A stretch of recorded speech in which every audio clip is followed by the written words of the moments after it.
VanLifeRocks, my name is Ray and welcome back to the channel. Day number 1272, living in my van. If you're new here, this channel is about outdoor adventures, living the van life, and travel tips. Happy Cinco de Mayo here on a Wednesday. Let's get started. All right, let's go.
Hola, hola, ¿cómo están?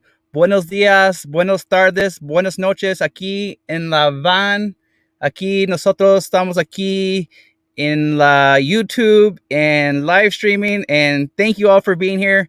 That's all I have for the moment. But happy Cinco de Mayo. So if you have a cold beverage, margarita, beer, tequila, tacos, cheers. I got some cherry Coke, Zivia. Cheers.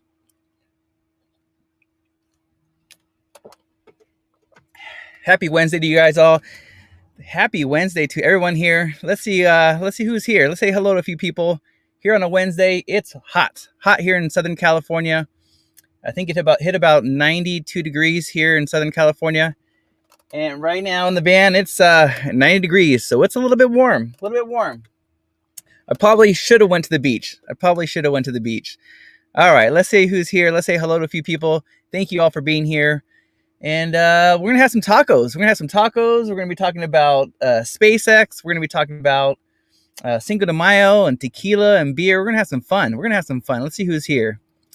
We got Red in the house. What's going on, Red? How you doing? Good to see you. Hope you're having a good time up there in Oregon. Bree in the house. What's going on? What's happening, Bree? Dan in the house. What's going on, buddy? How you doing? Oh, perfect. Awesome. Thank you, Dreams on Wheels, for sharing out this live stream. I really appreciate that. So if all my moderators could please drop a link for Dream on Wheels. Thank you for sharing out my live stream. This is a family out there in Texas, and they are remodeling and rebuilding a RV, a family of 6, I believe, that's about to hit the road here within the next few months. And they just posted a video about drinking some margaritas. So cheers to you guys. Thank you very much for being here. Thank you for sharing out the live stream. You guys are awesome. All right, back to the chat. Oh, there you go. That's right. There's the link for Dream on Wheels. Awesome. What's going on, Auntie? Auntie did an amazing job. If you guys missed it, this last Saturday we had who was Paula's biggest fan and my biggest fan, and Auntie, she blew it out of the park. Winning. What's going on, Sky? How you doing? Good to see you. Thank you very much for being here. I appreciate that. Hello, Nah. How you doing, my friend? Good to see you. And yesterday, reminder of the logo there. Yesterday was May 4th, so May 4th be with you too. We have Christine in the house. What's going on? How you doing? Hello. I'm scrolling. Nate in the house. What's going on with the Van Life Voyages raid? Thank you, Van Life Voyages, for sending people over. They're doing an amazing job over there. Derek and Tanya are hilarious. Go check them out. They've been doing a lot of live streams here lately. They just hit 1,000 friends. So thank you, Derek and Tanya from Van Life Voyages, for sending people over. I really appreciate that. You guys are awesome. Scrolling. What's going on? How you doing? Good to see you. Perfect. Thank you for coming over from Van Life Voyages. I really appreciate that. Yep. Hit that thumbs up button. That's awesome. What's going on, Stan? How you doing, buddy? Good to see you. I think it was this morning. You're mowing the lawn? Good job. An acre, huh? That's a lot of grass. It's a lot of grass to mow. Scrolling.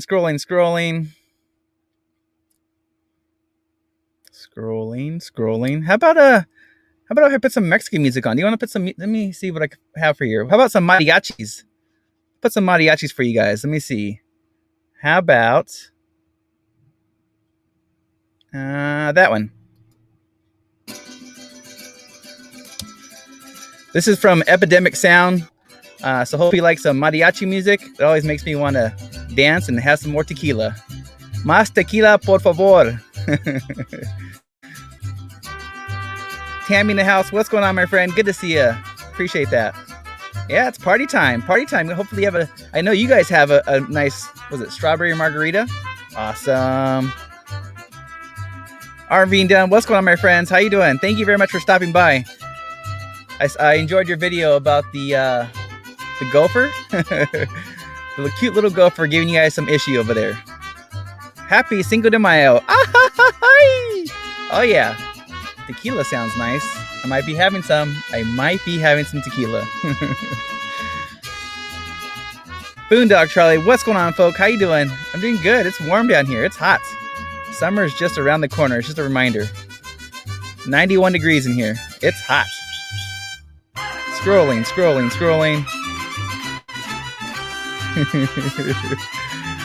Yep, that's true. Jumping something in the water. Oh, it just jumped on me. Let me go back up. Scrolling. Oh man, it jumped big time. What's going on, Marshall? Good to see you, buddy. How you doing? I think you're hitting the road here pretty soon too. Maddie Van Halen, what's going on, buddy? How you doing? Good to see you. I liked your video about the collapsible box where you put your bucket in. I might need a box for my bucket. I don't know. We'll think about that. But very cool. Good to see you, my friend. Fairy Dust in the house. What's going on? How you doing? Good to see you. I can't hear the music. Let's see. Let me go back up. Becky Allen in the house. What's going on? How you doing? Yep. 6. Yep. Family of 6. You guys are going to have some fun. I can't wait to see you guys on the road. For sure. All right. Let me see. AJ in the house. What's going on from Michigan? Hello. Very cool. You got your logo there. That's awesome. Looks like you made that yourself. Pretty cool. All right. Let me see. What's going on, my friends? Good to see you. Arvine Dunn. Hey, thank you very much for coming down here. That's awesome. Happy 5, brother. Happy 5. Happy Cinco de Mayo. Amy in the house. What's going on, Amy? What's happening? Yeah, I want a margarita too. That sounds good. I can go for a margarita. Let's see who else is here. Danny in the house. What's going on, Danny? How you doing, buddy? Good to see you. Lisa, what's happening? How you doing? And I enjoyed your last video about the campground there. I love the trees there. It looks amazing. It looks, the trees down the south where the moss, and I think it's moss or whatever they call it, that kind of hangs down and droops down. I love that. Looks spooky. I like it. Richard Quick in the house. What's going on? He's looking. Fairy Dust in the house. What's going on? How you doing? I'm doing good. It's warm. Hot here in Southern California. I probably should have went to the beach. It hit 91 degrees here today, and the beach is calling me. Probably should have went. Yeah, sí, más tequila, más margaritas. So I worked at I probably have about 12 years experience working like in a Mexican restaurant. So we've had I've been involved in a lot of Cinco de Mayo parties. That is for sure. Let's see. We got V in the house. I saw V coming in.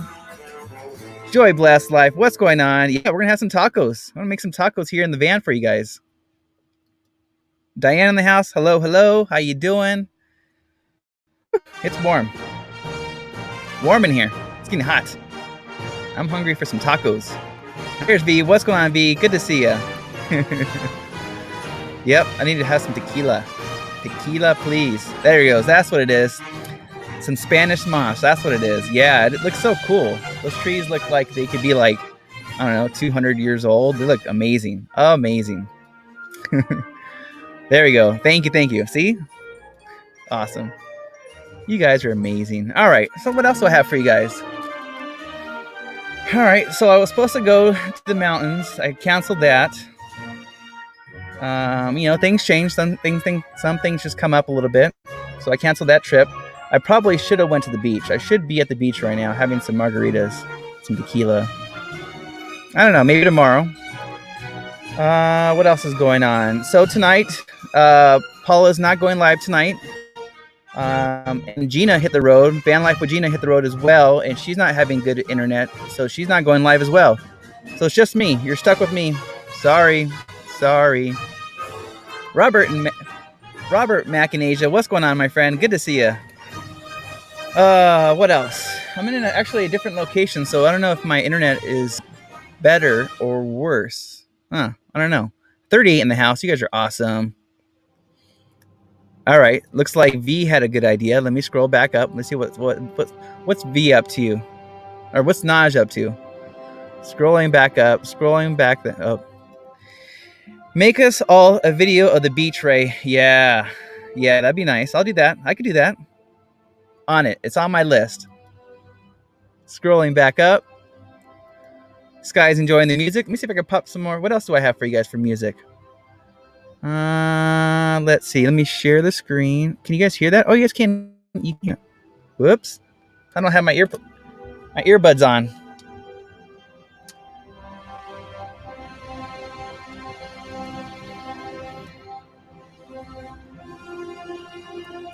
Oh, that's not very Mexican. Let's see what else. Or Spanish. We get the. How about this one? I think I like this one. Oops.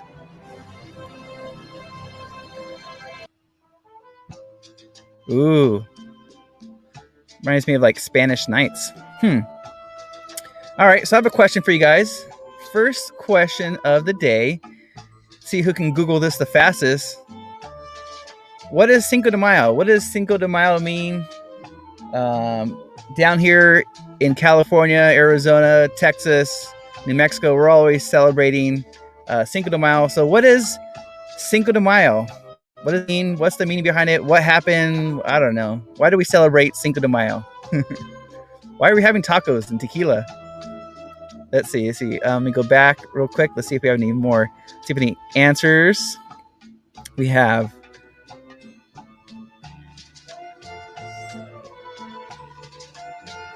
Yep, you're stuck with me. Well, I sing a song, Run. I don't know if I even know that song. I gotta look that up. I'm very bad with names. And I'm very bad with actors and song names. I don't know if I know that song. But I might sing with you guys. I might sing for you guys. I don't know. Hopefully you can handle the squeaky voice. All right. So let's see. We have Red said it's probably Mexican Independence Day. No, I think Mexican Independence Day is September 15th. It means party. That's right. It does mean party. Amy says it says Mexican Independence Day, but they don't celebrate in Mexico. Nope. No, Mexican Independence Day is September 15th. There we go. I think I see the first correct answer. Let me scroll back up. Arvine Dunn says it's a Mexican war between the French and Mexicans. Yep. And the Mexicans won. Yep. Yeah, so this battle was a battle of Puebla, the city of Puebla in Mexico. And I believe, if I remember correctly, there was 2,000 French soldiers versus like 200 Mexicans in the city of Pueblo. And so the Mexicans were able to fight off the French attack. And I think the reason why we celebrate Cinco de Mayo is because we didn't have to go down there to help Mexico. I think that is correct. And this was during the time of the Civil War. So like 1862, I believe. And we're in the middle of a civil war ourselves. So couldn't really help Mexico. So awesome, RV and Dan. Thank you very much for answering that. What else? What else? It was a victory over Napoleon? No. Oh, I don't know. No, that's not true. There we go. Yeah, 1862. There we go, Kat. And Kathleen Klein knows everything. Everything. Very cool. I knew it was somewhere around the time of the Civil War when we're fighting ourselves. All right. There we go. Yep. Cinco de Mayo is celebrated by Mexican victory over the Battle of Puebla. Yep, got that right. May 5th, 1862. There we go. Oh, I was off. I thought September 15th was Mexican Independence Day. So I was wrong. I was off by a day. They probably celebrate all week. All right. What else do I have for you guys? Let me take this down real quick. And I am half Mexican. My dad was from Mexico. He was from he was from Zacatecas, California. No, Zacatecas, Mexico, which is, I think, 2 hours north of Mexico City. And I've been there many times to visit family. So I have tons of uncles and aunts and cousins down in Mexico. But it's been probably about 15, 20 years since I've been to Mexico or to visit family. I've been to Rosarito. I've been to Ensenada plenty of times to have lobster and tortilla soup and 50-cent beers, and you get 4 tacos for $1. It was awesome. It was always fun. Back in like the college years, back when I was in my 20s, we used to go down to Tijuana, Rosarito to have lobster. It was a lot of fun. Definitely a lot of fun to go down there. Where else have I been? I've been to Mexico City. Actually got lost in the subway of Mexico City when I was about 6 years old. And I can tell you the story on that. So I was in the subway in Mexico City. We spent all day at the zoo in the city of Mexico City. And we're all tired. Everyone's exhausted. Spent the whole day at the zoo visiting the animals and stuff. And the subway inside Mexico City, there's tons of people.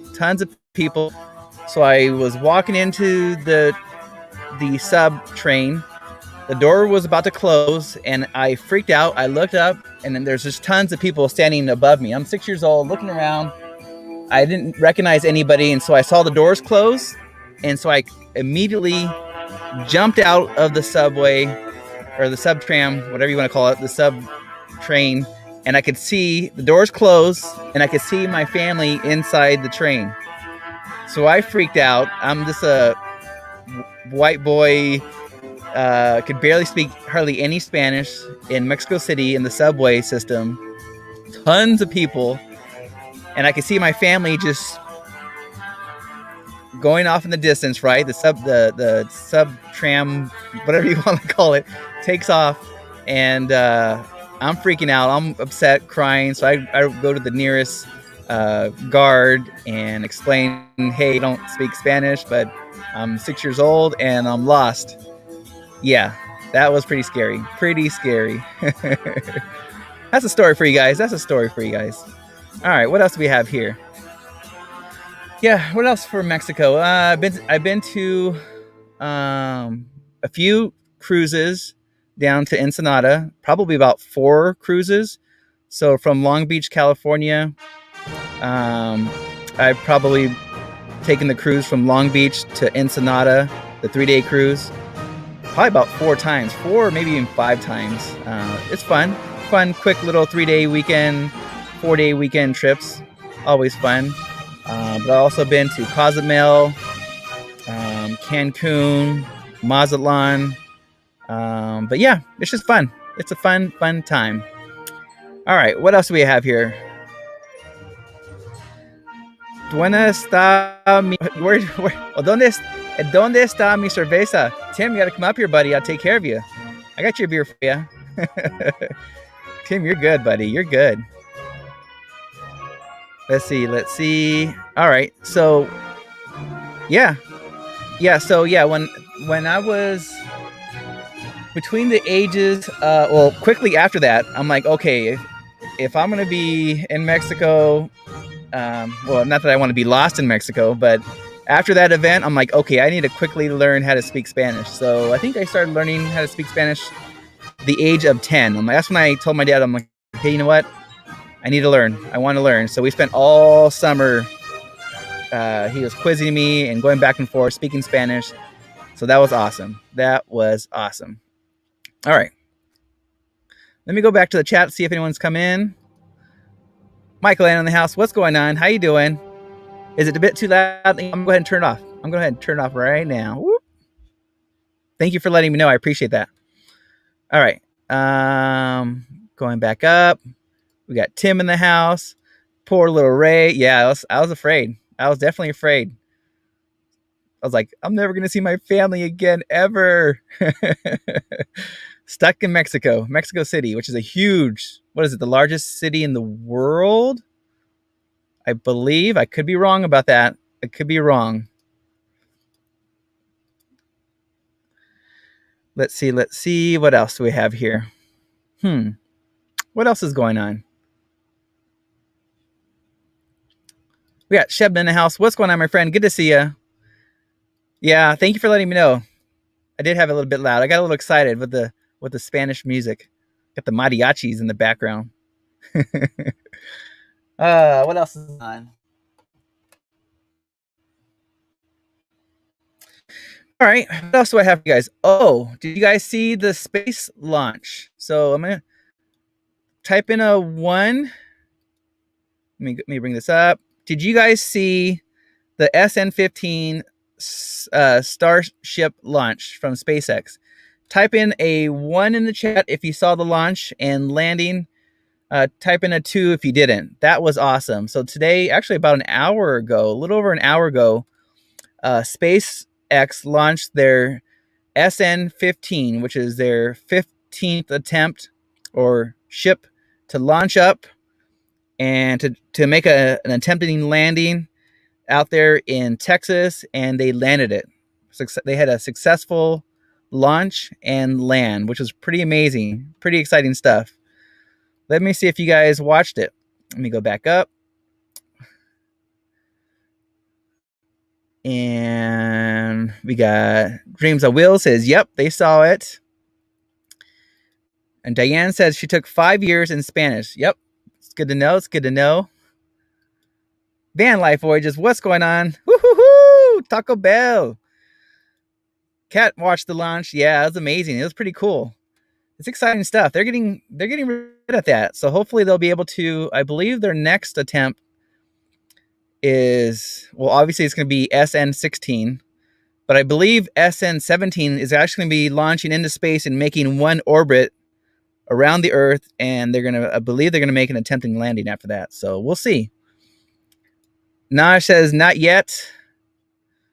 Marshall says, not yet. Michael Ann watched it. Yeah, that's pretty exciting. Pretty fun stuff.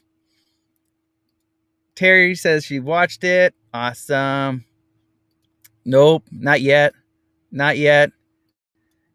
Red says she missed it. I love that stuff. Since I was in 4th grade, been dreaming about the stars. Pretty cool. Pretty fun stuff. All right. Angie, hey, what's going on, Angie? Oh, I like the logo, Angie. That's pretty cool. I like it. Very cool. Let's see. Tracy Oceanfire 777. Woohoo! What's going on? And you're at a Mexican restaurant drive-thru. Awesome. I can go for some tacos. I'll heat up some tacos here pretty soon. Making me hungry. You can see me as an astronaut. Yep. Always dreaming, buddy. Always dreaming. Reaching for the stars. You always have to have dreams. Big dreams. All right. What else is on? 47 in the house. What else is on my list? All right. How about we open it up to questions and answers? If there's any questions you want to ask, I'll definitely answer them. Go ahead and type it in the chat. Maybe put in QQQ. That way I could easily find those questions for you guys. We're going to go ahead and open it to questions and answers. And you know what? I might even drop the link. I'm going to go ahead and drop the link here too. See if anyone wants to come up and say hello. See what's going on. Let me copy the board. And this weekend is Mother's Day weekend too. So looking forward to that. All right, I'm dropping the link. Let me close out some windows because I have way too much stuff going on. Going back up here.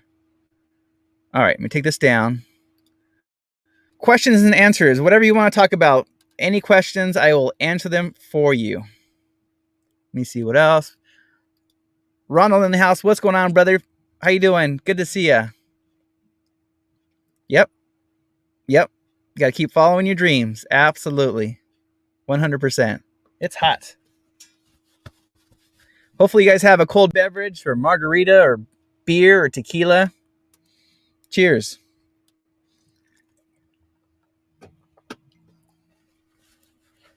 Hot. Oh, speaking of Dream on Wheels, I'm going to bring them up right now. Let me see. Are you ready? Oh, I'm not ready. Let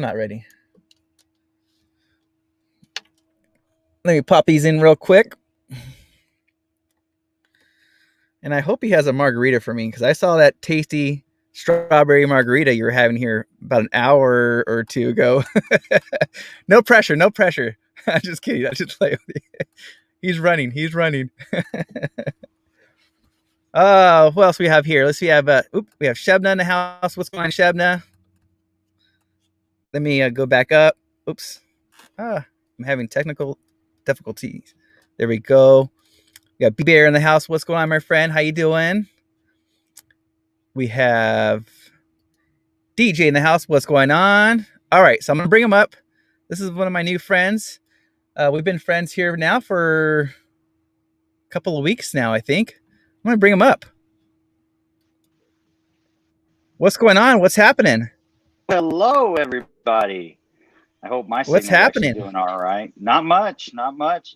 Sitting out here at the grill, just kind of got the fajitas on the grill, and the first round of margaritas is pretty much almost empty. But, there's a whole another still half the pitcher ready to get dumped in once the fajitas are done. Woohoo! Yeah, so it's a fun Cinco De Mayo here this year. Awesome. What's the weather like? Because I know part of Texas, was it Texas or part of the South was getting hit by a storm. Did you get any of that bad weather?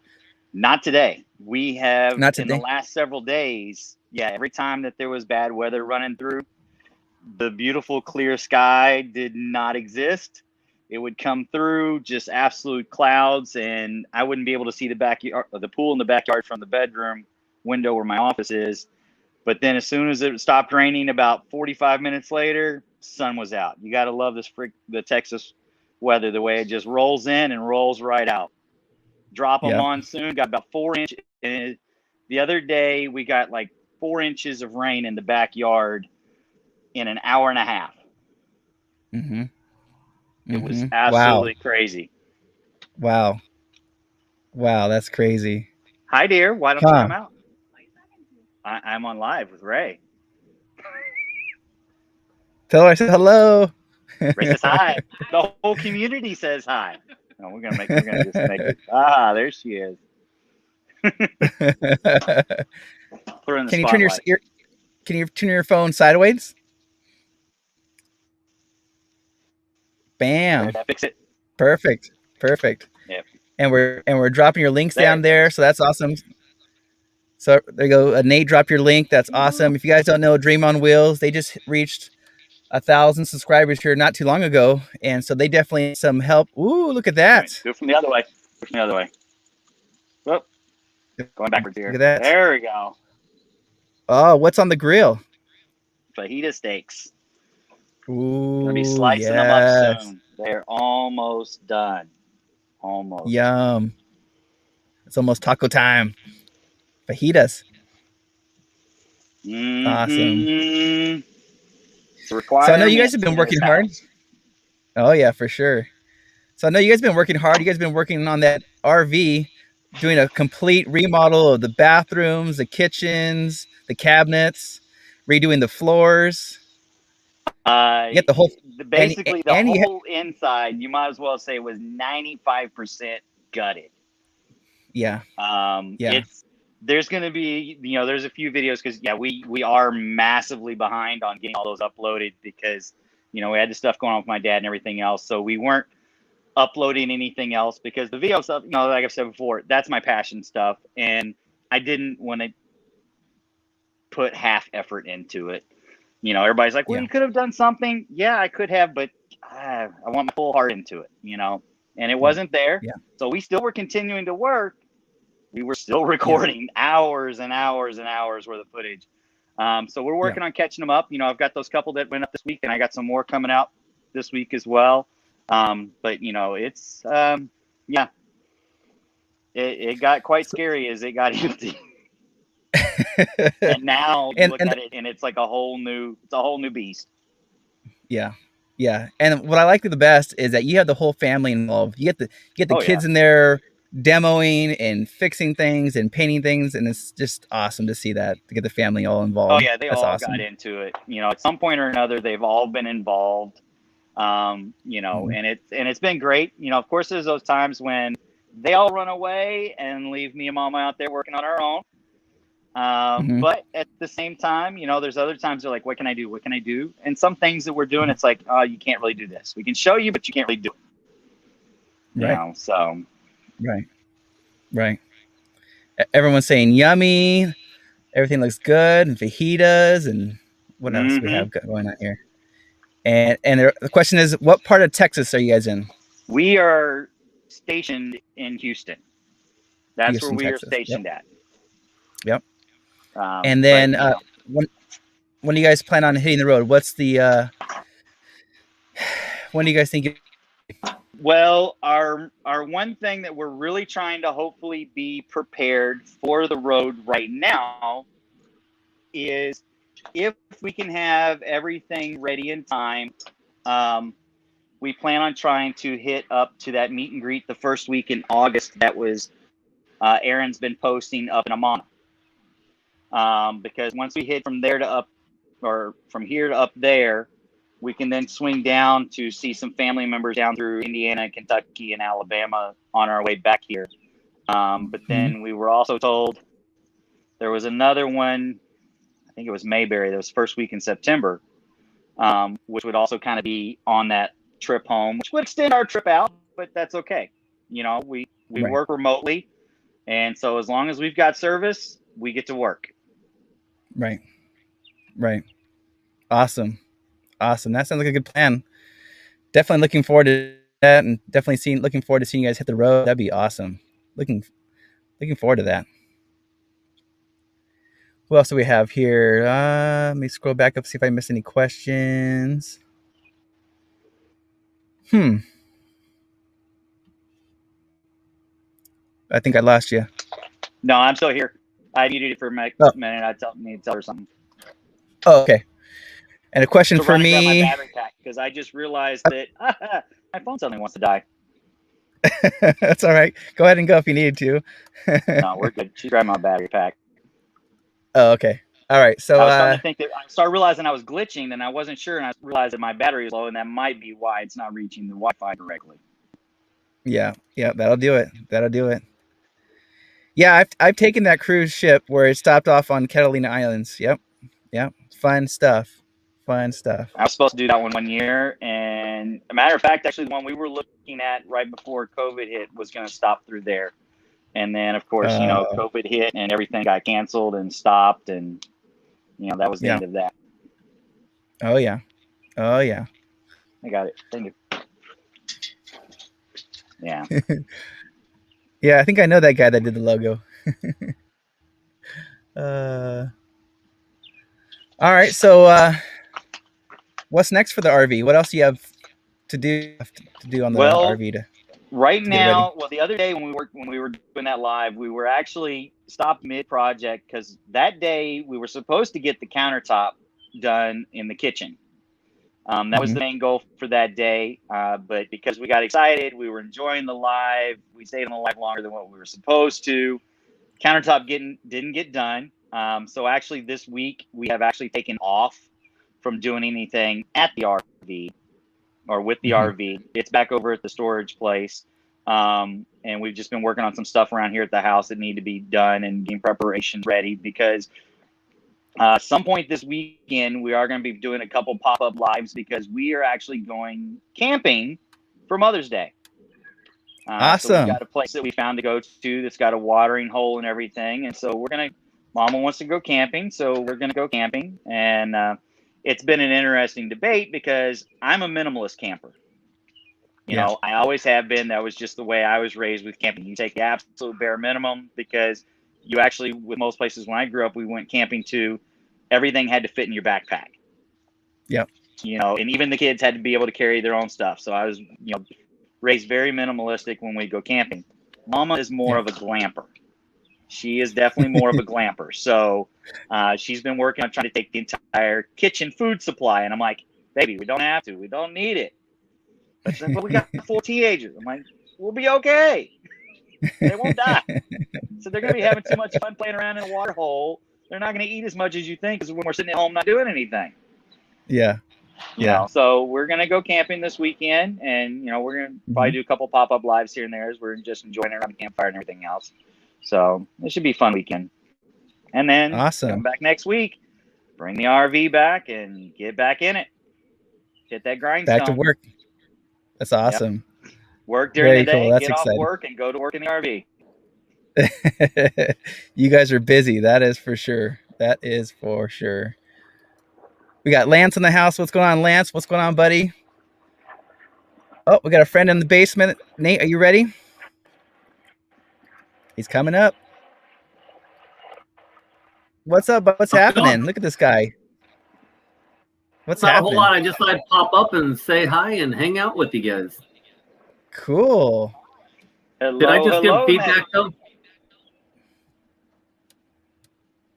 Do I hear a little feedback when I popped on? I don't hear anything. Okay. Don't worry about it then. Yeah. I'm paranoid, right? Just a little bit. All good. So it's exciting because both of you guys are downsizing. You guys are both, making those attempts making those steps to hit the road. So that's both.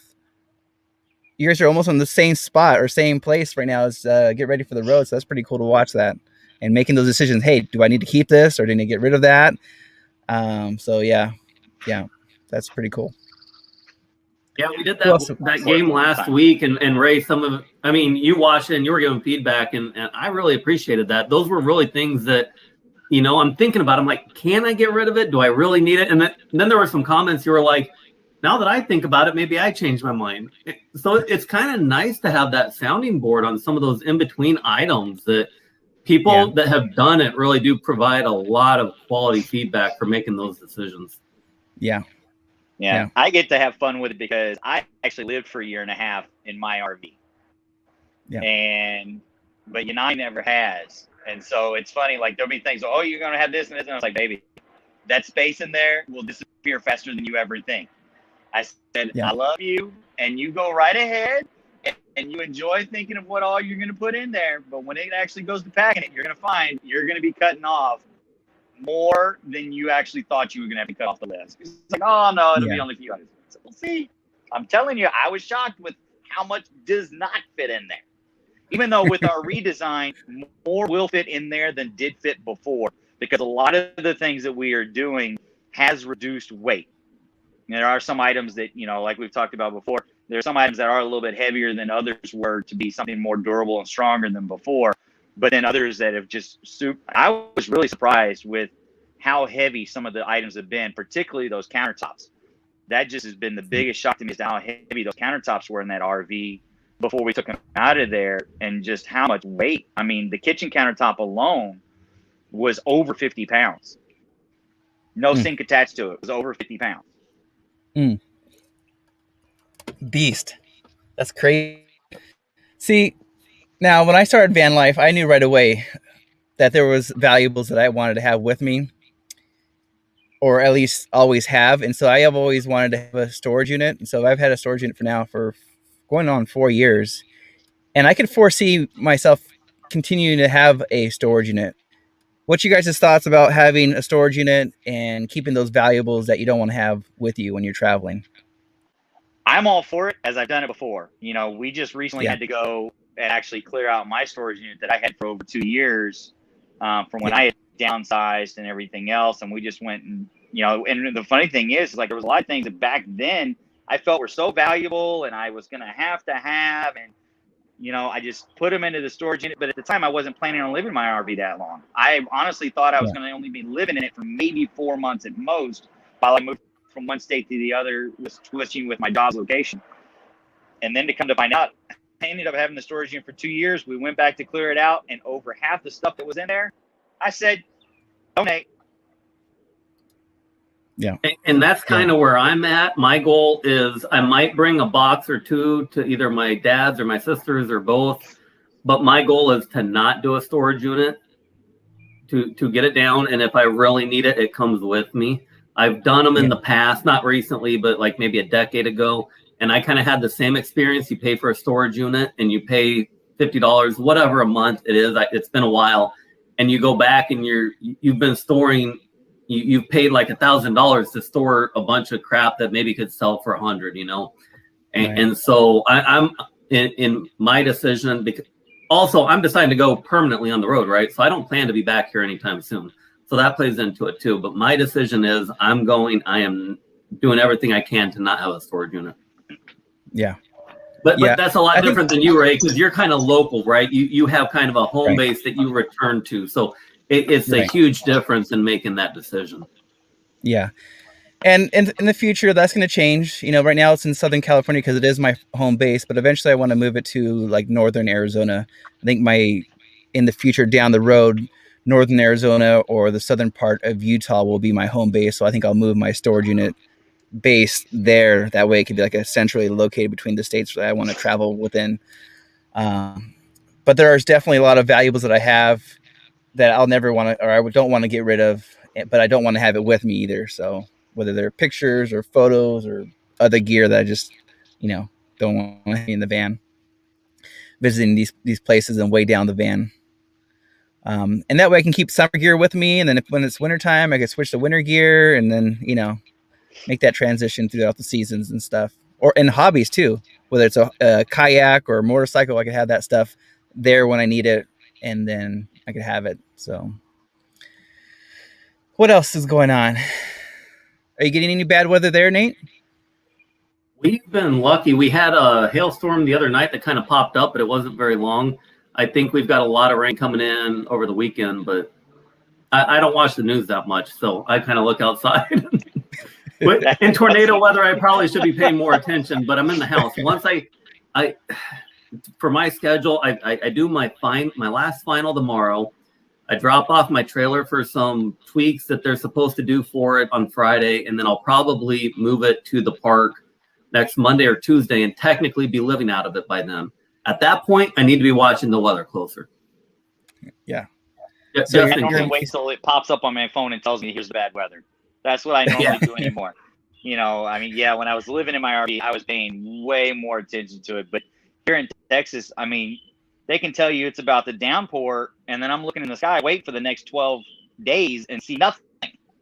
Yeah. Or they tell me, oh, we're going to be bright and sunny, and then all of a sudden, where'd that come from? Yeah. You know, so I've got to the point, at least living here, I just wait till it's actually on my phone, and it's, you know, WeatherBug is my main weather app that I use, and it's like, oh, 10 miles out. Okay, now I'll pay attention. Yeah. Yeah. If it was just me, I wouldn't worry about it as much, but I know as you travel, I've got my 2 dogs, and I know some of those shelters don't let dogs in there. So I've got to think about that. Like, what the heck am I going to do if I'm in tornado country, right? And now you've got a tornado potentially coming in. What am I going to do? I probably would. Keep driving. Well, yeah, either keep driving and get in a ditch with the dogs. I can't foresee like myself running into a shelter and leaving them in the trailer. I just can't see doing it, especially with Pippa. I would probably, if it was coming, be in a ditch with them on a leash, covering them up. I think. I don't know. Keep driving. Or keep driving. That trailer's gonna blow around like no other, right? Yeah, Julie saying go to a fire station. That's one thing I was thinking. Like if I was in Florida and I couldn't leave Florida, or if I was in like in an area where there's a hurricane or a tornado, I always thought about like taking the van like inside a major parking structure, like a parking structure where it might be where I got a hotel or at a what do you call it? An airport parking structure, or downtown. They have a lot of parking structures, so just drive the van inside to a major parking structure. Would that kind of work like with bridges, though? They say not to park under the bridges because it's kind of like a wind tunnel. Well, with the parking garage, though, depending upon the age of it and everything else, I mean, you do get a little bit of those wind tunnel effects in there. But on some of the bigger ones, though, the only then concern becomes how bad is the wind going to get, and would the actual structure collapse instead on top of you, and would you just been better outside? But I know we were. I was living in Florida when a couple of years back when a hurricane came through, living in my RV. And I do remember that was the first major storm I'd ever been. And that was absolutely scariest thing ever. But we actually didn't rock as much as I thought I was. Like my daughter that was with me, she was like, oh my gosh. And I'm like, it looked horrible outside, watching all the palm trees breaking and palms just rolling across the, everything. And, all the reeds near the river and swamp that was near us were all laid over. But it surprisingly, because of the way we were actually angled to face it for the most part straight on. The spot where we were at the RV resort, we ended up being in a prime location, so we caught the winds all straight on. The next day when we actually went to leave after everything was all over, the next morning, going through the RV park, there was a lot of RVs that were just absolutely totaled, but they had all been facing in different directions. So we got really lucky, but it was really scary because it was like, uh-oh. Yep, that is true. I'd be freaked out. That's for sure. I usually don't have to deal with hurricanes or tornadoes out here in California. That's for sure. It's mainly the earthquakes. Right. Yeah, and I wasn't new to hurricanes or tornadoes, but I was new for it in an RV. I grew up in California, right? So I was used to the earthquakes. I didn't know anything about tornadoes, and I moved out to the Midwest. They're like, oh yeah, if there's a tornado, and don't park under a bridge, just get out of your vehicle and lay in a ditch. I was like, what? I mean, it's a whole. You've got to learn these things as you travel the country, though. You've got to know what you're up against, especially if one's coming in. And I'm sure there's different rules for hurricanes, right? Somebody just mentioned fire tender, mentioned mudslide. I mean, there's all different sorts of things that you can be up against, and kind of knowing where you're going is really important. Yeah, that is true. Más cerveza, por favor. Yep. Cheers. Cheers. Yeah, it's Wednesday, so happy hour. Hopefully you guys have a beverage. Is that where they're all at? They're out. They're all having their tequila and cerveza.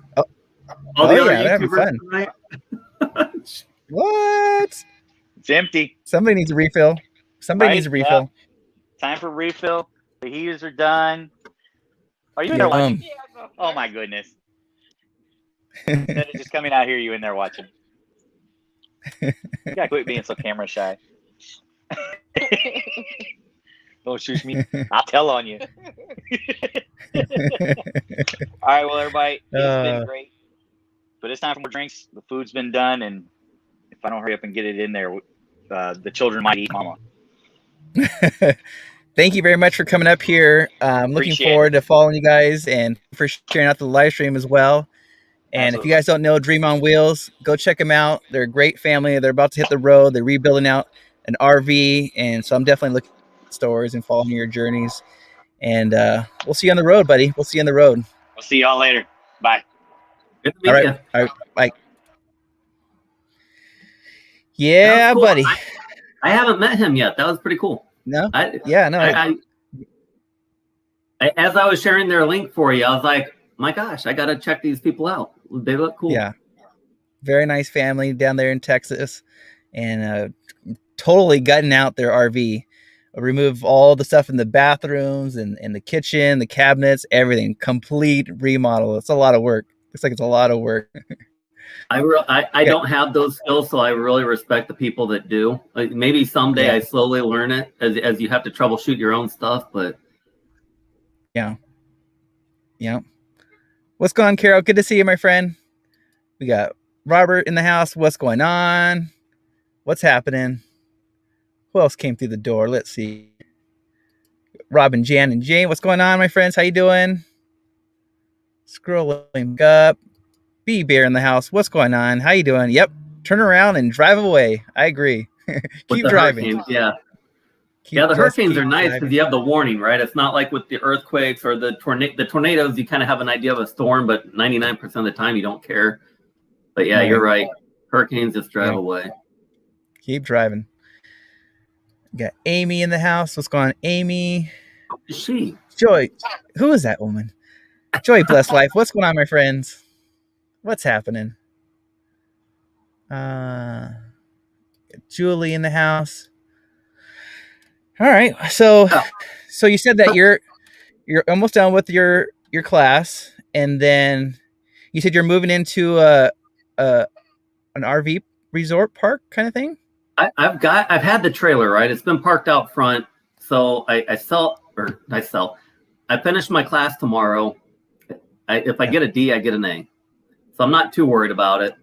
Hence, I'm YouTubing right now. And then then tomorrow I'm like, okay, forget about class. Now I've got about 2 weeks to sell the house. So I've got a bunch of projects. I've got some carpet being put in, some drywall done, and a list of like 10 things I need to do. And on maybe 2 Saturdays from now or something like that, we're going to list it and be done with it. And, it takes you list it, they come, they make the offer, and then 3 weeks later it closes. And so it's just a matter of getting to that point, and then kind of in between, I'll either park in the driveway or take a short adventure, and then I'm on the road. And the first place that is officially going to happen, I won't say exact details, but far northern Minnesota. My boss canceled the thing that he wanted me to do in Minneapolis, which really freed it up. I said, I'm just going to shoot far north. Anybody that knows me, I'm looking for the Northern Lights, right? I want to see the Northern Lights this year. So in July, I will be in far northern Minnesota, and then just working my way over down to that M21 meetup in September. And I'll be working.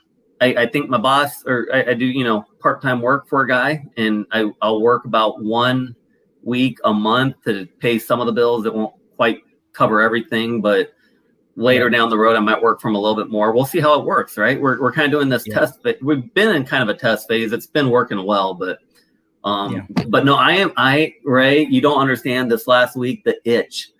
I've been calm so much, but I'm to the point that I'm like, I can feel it. We're so close to this thing that we've been building up for so long. And I'm excited.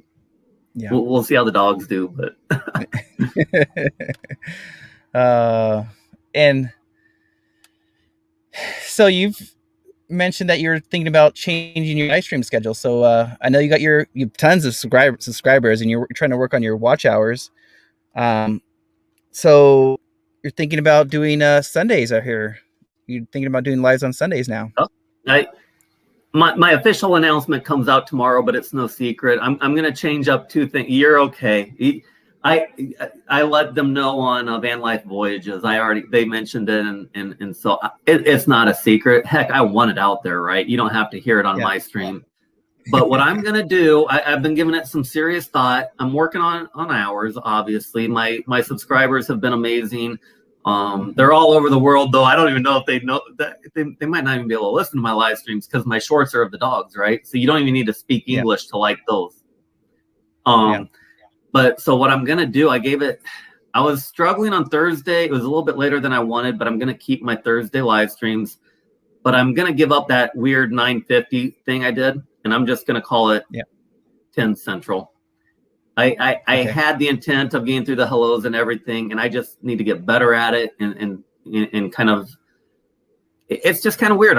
Other people have done like 9:55, and I don't know, they've experimented with it too, but I'm going to just go to the hour and leave it at the same time. It works. People know it. And then I was looking at another time, and of course you and VanLife Voyages and D all have live streams. And so I think the time that I decided on is 6 p.m. Central. It's basically an hour before VanLife Voyages. And we're going to see, I think I'm going to try it for the whole summer. I'm going to say I'm going to see how it goes, but I think I'm going to commit to that time. I think it's going to work well.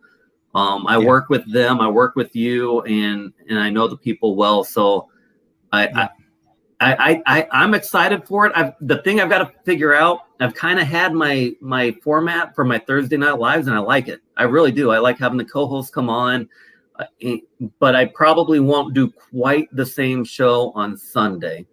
So I've got to figure out if I want it to be maybe a panel or what format I want. And so that might be the experimenting that I do and the feedback that I like to hear from people. But and for tomorrow night, I put it up on the tab. I'm really excited for tomorrow night. Not to overly promote myself, but Marshall with Mellow Nomadic Travels is going to be my co-host, and he's somebody just like Dreams on Wheels is about to hit the road.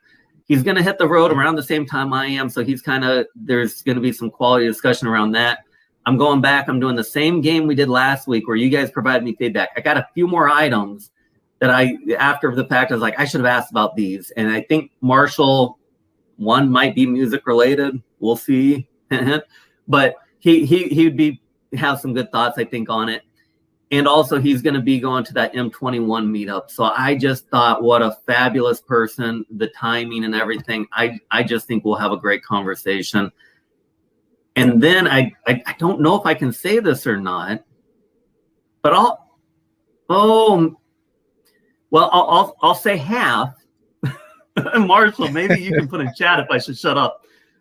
But Ray, you were a guest with Tim last Saturday. Yes. On California travel videos, and he has asked myself and somebody else that I may have just mentioned. And I've told them that I will be going on Saturday. I haven't heard confirmed whether that other person will or not, but he kind of mentioned it today indirectly, so I think he will. But again, I'm just excited. We've got so much fun stuff going on. Yeah. Awesome. No, that's exciting. He's like, woohoo.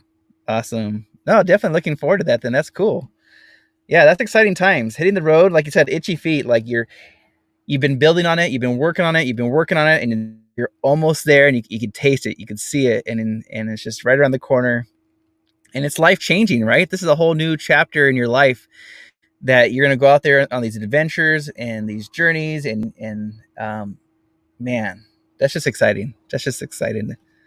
Yeah, I've been doing the corporate thing, government corporate. It's kind of the same thing with what I was doing for 11 years, and left it in October, and it's been wonderful having left it. Right, it's a whole new freedom, even though I haven't been on the road.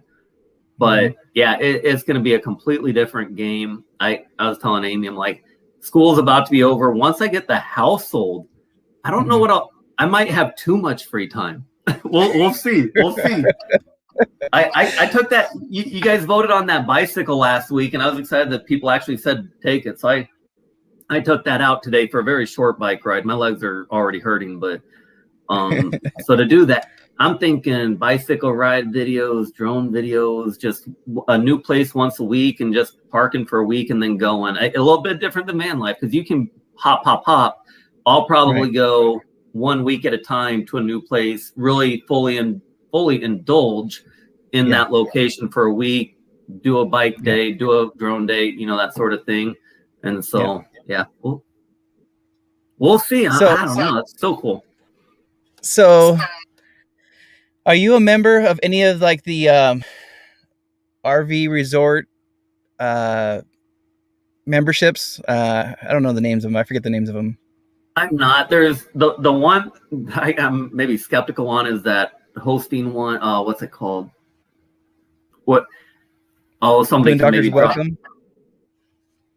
No, it's not boondockers. Harvest And here's my plan. I'm probably not going to set up for boondocking until I get either down to Texas next December, because I'm going to be in Minnesota working across like Wisconsin, Michigan. It's not really a good boondocking place, and I'm still getting used to the trailer.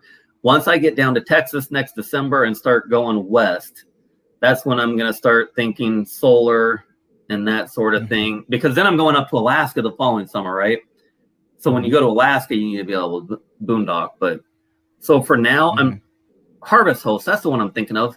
But I'm not a member of any of them. I have some sort of discount with KOA, but just from when I bought the trailer, I think it's just a 10%. But I probably won't. There's still probably more than I'm looking to spend even with the discount. I'm looking at, when I was looking at Minnesota, there's some private RV parks. They were expensive. I'm telling you, staying in Minnesota in a trailer is going to be expensive. I did get a week in one of the state parks there that was much more affordable. But when you get into northern Minnesota, your options are, one, I started calling places. They're like, I don't care how much you can pay. We don't have a spot for you. And I was like, crap. And I started to panic a little bit. So you really, I started to realize the next summer, I've got to start planning ahead, and actually, I'm somewhat more of a wing it person, but I'm going to have to schedule things out a bit. I'm just going to have to. Yeah. Yeah, I do have a national parks pass. I get that every year for the last 4 or 5 years now. I mean, if you go to a national park, it's almost a must have, because one visit is what, $30, $35 for just one visit. So if you're there for a week, there you go. Yeah, I highly recommend it. Let's see what else. We have any questions up here? Let me go back up. So what was your decision on the bike? You want to keep the bike, or you? I'm going to keep the bike, but since we talked on that live, I talked about how light it was. It wasn't going to add a lot of weight, but there's a certain amount of gear that comes with it that does. Yeah. You need your pump, you need the camel pack, I've already got it, but I hadn't really considered that weight. I'm still going to do it. Yeah. I just think it's going to add some mobility to me. I have always, when I traveled and I ran, I loved, because it was mostly for work, so I was kind of somewhat limited on time, but I'd go for a run. When I could run 5 or 6 miles relatively easy, you could explore a whole town just on one run. Yeah. And you can do the same thing with a bike, a good bike, and you don't even have to really be in that good of shape. So you can go 20 miles. I don't know if I'll go more than 10 miles away from wherever my home base is, just so if in an emergency I can walk back if I have to. But yeah, it just adds another mobility component to it. Yeah. For sure. Let's see if there's any more questions. Red says you're a wing it person too.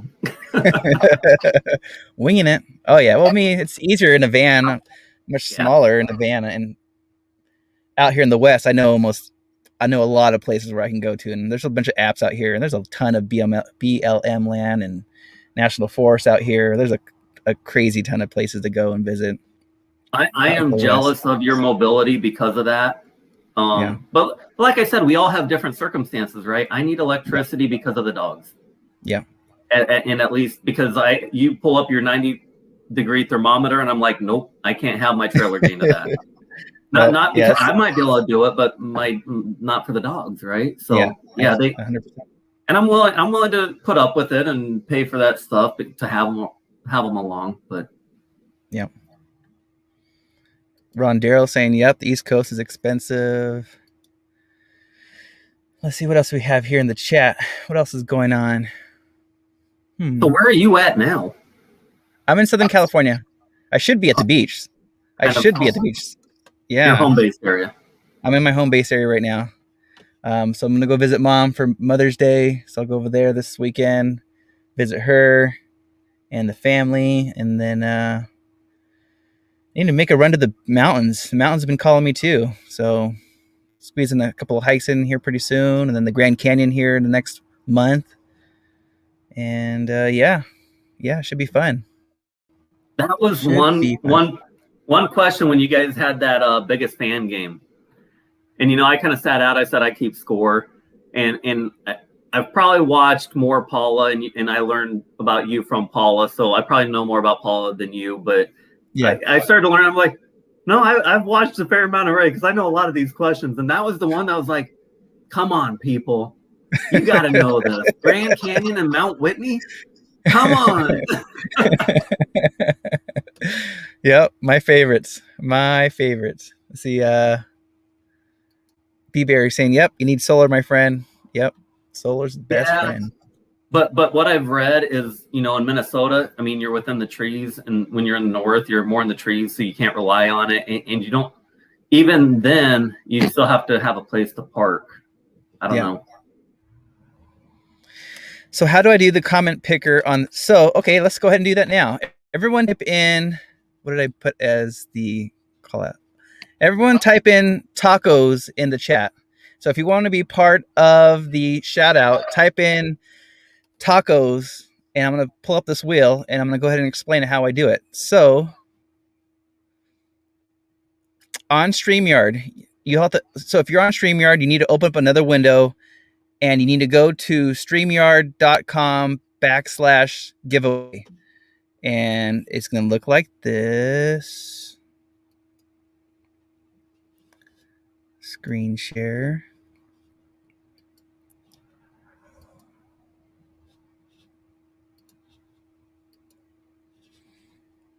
Okay. And so you go to streamyard.com/giveaways. And the screen looks like this, and you'll type in the word that you want your guest in the chat to put in as the word that the picker thing selects it. So as everyone starts putting in numbers, so far we have 22 entries. And then you're going to want to share the screen on StreamYard. So right now I'm sharing the screen, and I'll wait a couple of minutes as everyone puts in tacos if you want to have a shout out. We got more family saying tacos, Marshall saying tacos, Amy saying tacos, Joy Bless Life saying tacos. These guys are having fajitas, but they want tacos too. Julie saying tacos. Robin Jan saying tacos. Tammy saying tacos. This guy, are you having tacos, buddy? Are you having tacos? I know you're always having seafood. Brenda, what's going on, Brenda? Naj saying tacos. All right. So far I'm seeing 28 entries. I'm about to spin the wheel. So if you not put in tacos. Robert said tacos. Robert said tacos. You need to retype that, Robert. Yep. Make sure you got, that's right. So make sure you spell it correctly. Tacos. Spelling does count on this, guys. Yes, it does. Strangely yes, enough. It does. We got Blaine saying tacos. What's up, Blaine? Ronald saying tacos. And no, we still didn't get it right. Almost tacos. We got an A in there. We got Joy Bless Life. Giggling. Tacos. There we go. Tacos. All right. So we have 29 entries. So I'm going to go ahead and spin it. So I'm going to go back to the other window and select draw. Good luck, everybody, for a shout out. See who wins. And the winner is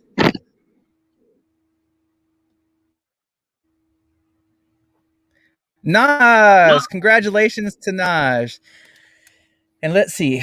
I met Naj probably about, I'm going to say 6 months ago.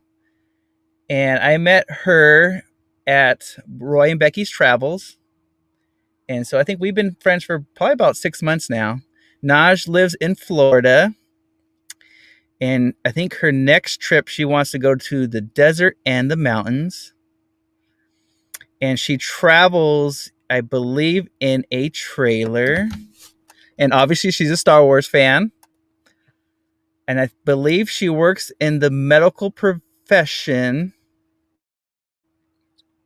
What else? What else about Naj? I'm already impressed. You know your follower, the people that watch you so well. I've been watching that, and I'm like, I need to, once I get more time. My semester has kind of, it takes up time with classes, but I'm like, there's certain things that I want to do now that I get more time, and you do that so well, and I'm thinking I need to do that better myself. I think you're the best at it. I mean, it's like you study the people that watch you. It's amazing. Yeah, I do. One of my biggest things I kind of go by is be the biggest fan of your friends. So if they're doing something, then you need to get behind them and watch them 100%. It's not all about me. It's about taking care of. It's about the community.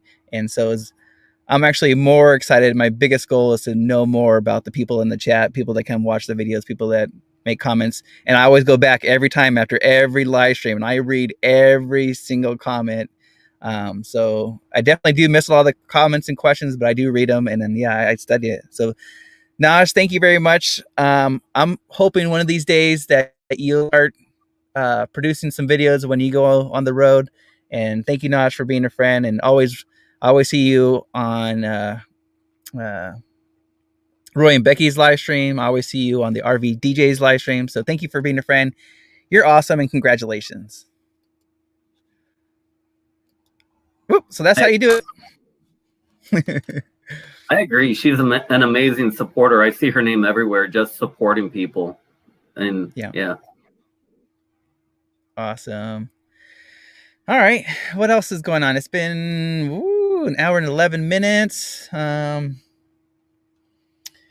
So Nate needs his watch hours played. So if you have an extra device at night, if you want to run his play list, what's called it's a playlist or something, and I do have them set up, and I'm not going to tell people not to, but to be honest, I mean, I've had my subs for a while. I'm at 1,200 hours right now, so I've still got a long ways to go. There's still people like VanLife Voyages, McGuire's Untitled, a slew of people that I'd prefer to see run before me. And when I get closer, when I get to like 2,500, I'll definitely ask. And I'm not telling people not to, but there are people that are a lot closer, and I'll be working on it this summer, so I'll get there. I'm not too worried about it. But VanLife Voyages, they're the ones that are close. That they're great friends to me. That I always like to say, if you haven't run them, run them. But what I got to do is now that I'm going to have more time, I've relied so heavily on shorts, and it kind of goes along with my channel and happiness and bringing a smile to people's days. But actually doing full videos and getting better at the editing is really where my focus. I'm going to be doing my lives. I'm still going to be doing my shorts, but my focus of where I really want to improve is editing, Photoshop, that sort of thing, and bringing a better quality 10 to 15 minute video together. But that people don't realize there's a lot to it. You and who's the other person I was thinking of? I mean, you're amazing at that editing, right? And Marshall, who I'm having on tomorrow night, he seems to be really good. I mean, he's been working in movies, right? And so you guys make it look so easy, but for the people that are brand new to it, you have no idea just to get your clips in. It's like, how, and then you change software, and it's like, there's a lot to it. And people don't realize having a YouTube channel isn't easy work.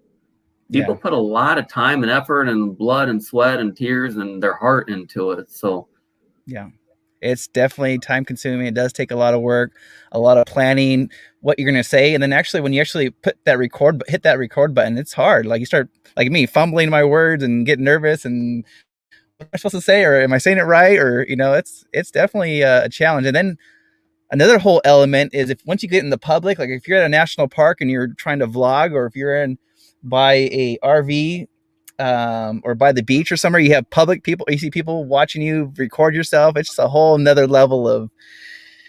It takes a lot of confidence because they're looking at you, right? Like, who does this person think they are? I mean, selfie sticks and stuff are a little bit more commonplace today than they were, but you just have to. I mean, there's people out there, and especially some of the channels. I mean, the YouTube, especially YouTube and the channels, especially that can bring a positive impact, positive light to somebody's day, especially over the last year. Just reminding yourself that hopefully, even if it's just one person, you've brightened somebody's day or made a difference. And Amy, of course, has no She's like, of course you're going to get the editing thing down. You'll be fine. Of course. You got this. You got this. And again, practice makes better. The more you do it, the better you're going to get. I recommend, I'm a big fan of having videos being about 4 to 6 minutes long.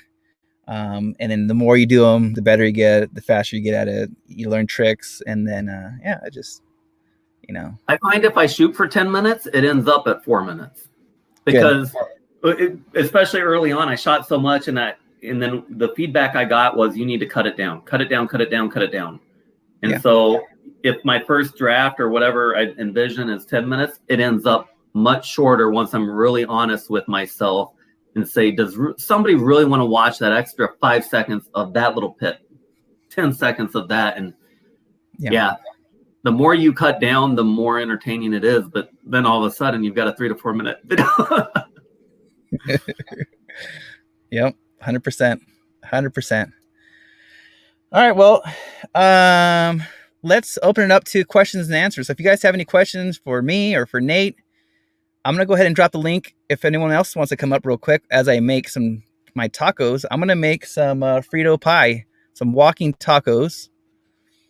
I'm going to drop this link in the chat real quick. So if you have any questions, go ahead and drop them. Type in QQQ and the question. And if I missed your question, go ahead and just repost it again. We'll get them for you as I make some tacos. Let me go back over here. And Marshall says conciseness is where it is at. And one of the funniest classes was in high school. I had a teacher who lectured for an hour on how to be concise. Where they could have walked up and said, here's your lesson for the day. Make it short, be concise. The end. Go do what you want. you know? But no, they talked to us for an hour. Yep. All right. So what kind of editing program do you use, Nate? So I started with, when I started, I just picked one kind of, and it was VideoPad, video editor. And so all of my shorts are still done off of that because it's what I find quick and easy, and the shorts don't take a whole lot and I'm set up for it. But I'm moving over to Adobe Premiere Pro. So that takes it's powerful, but it takes a lot of learning. And my cousin does video editing and he has a whole career in it. And I've not asked him to teach me, but I did ask for his feedback on it. And he said, in the long term, you won't regret moving to it. And so I've got to just spend that time learning Adobe Premiere Pro, Adobe Photoshop, and that's what I'm using. Yeah. What's up, guys? What's up, Brad? How you doing? Good to see you. Thank you for coming up here. Good. You're welcome. So what I use is Final Cut Pro. I've been using that for 8 years. So I'm very familiar with Final Cut Pro.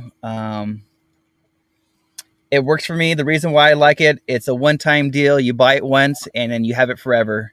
And they do upgrades probably every 6 months. They'll do a free upgrade on it. And I think it costs $200 or $300, a one-time deal for Final Cut Pro. And the professionals use it. So if it's good for them, then it's good for me. But and you work with Apple products then, right? I think that's what I remember when I looked at it. You need Apple products and all of that. That's why I couldn't do it. But otherwise, a lot of YouTubers do, I think. Yeah. Red, what do you use? Nothing yet. No, I have Premiere Direct on my computer, I think. And I got it because it was a 30-day free trial. And then I never tried using it. And so it was pretty, and even Tanya of VanLife Voyages was trying to get my pictures and videos off my phone onto her camera, and it wouldn't work either onto her computer when I did the Box Fan D interview. And so she helped me edit with Filmora Go. So I have that on my phone, but I don't know. I have a lot of work to do.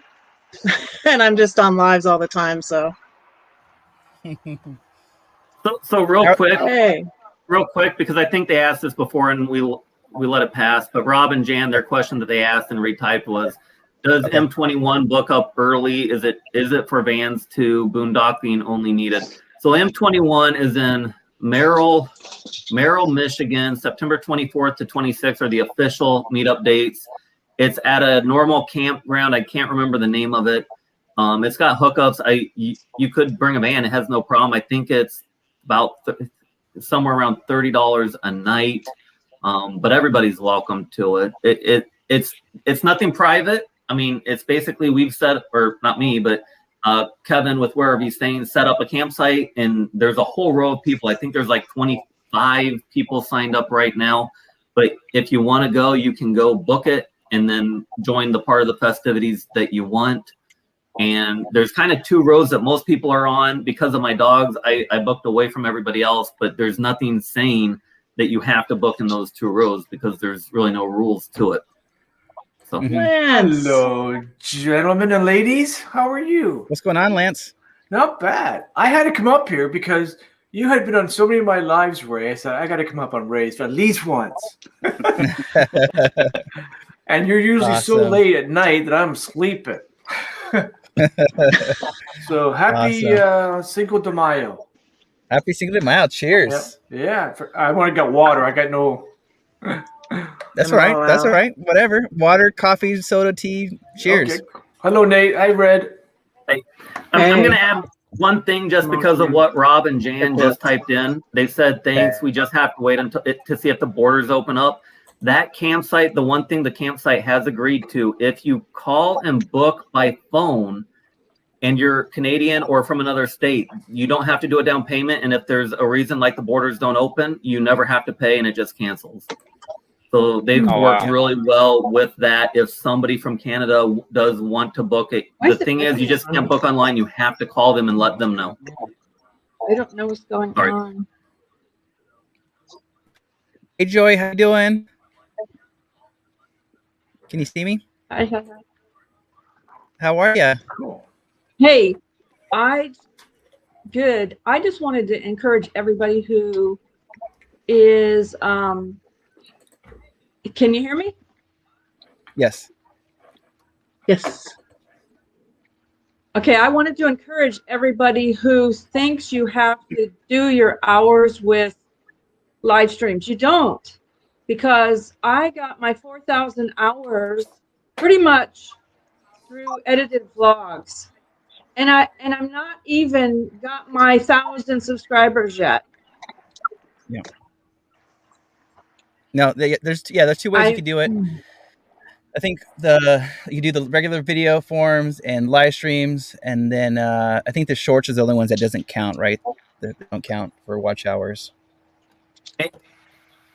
And enjoy Blessed Life. First of all, thank you, because I recognize your name from everywhere, so I know you've supported myself and a lot of people. But to be honest with you, and it might come off like for me personally that I'm doing 2 live streams now to work on hours. Part of it is during that time I need to get better at editing myself. Yeah. So I know where my strengths are and where they're not, and so I know I need to build on that. That's not something myself personally I'm going to be able to knock out of the park until I have a couple 2 or 3 months of practice at it.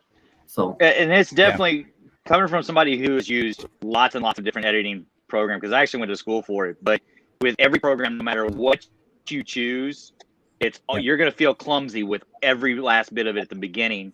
And no matter how many tutorials you watch, you're never going to, from the very beginning, know all the ins and outs of it. And you'll just find yourself like, I mean, I've used software for a long time. But I'm having to, after taking 10 years from doing any kind of video editing or audio editing, learn all the ways that things are now integrated. Because I'm old school where I had a DAT recorder and sound machines and everything else and having to work everything in through mix boards and everything and do it that way. But I'm having to learn where everything is hidden. We particularly use Adobe Premiere because of, you don't have Apple laptops, or I would be using Final Cut myself. But for us, Premiere Pro works great, and there was even stuff that I'm learning that is hidden within the software. That I was like, I was telling her the other day, I was like, there was this effect. I finally learned how to make it happen on here. She's like, what? I'm like, yeah, I figured out if I got to do this, I do this first, and then I do this, and then I do this, and it gets me that. So some things aren't always, experiment. Just that's all you can do. you know, and it is great. You know, it's like, you know, you're trying to, you know, like you're talking about like figuring out your lives and stuff. We're trying to also help watch ours, but also just getting out there more. That's one of the things we've actually been discussing this week, is trying to figure out where we can fit in at least just one live a week without stepping over other folks that we love to enjoy as well. And it is one of those things I told her, I said, I feel like I'm going to have to sit down for 1 week, just watch when everybody's going live. I'm going to have to map this sucker out, figure out where there's a hole that we can maybe fit into, you know. And there's so many of us out here in the community, no matter what, you're going to step over somebody no matter what you do, what time you pick. I don't care if it's 3 o'clock in the morning, there's somebody else out there, you know, and you've just got to figure out what works for your schedules and with your family, you know. Right. And I just went through that and figuring out my second one and leaving my Thursday one. Ray can vouch to it. I was reaching out to everybody that I knew that went on Sunday and trying to say who's going and what's kind of the plan, and then taking that the best you can, because I'll probably find out that I stepped on somebody that maybe I'm not subscribed to or something. But you're right.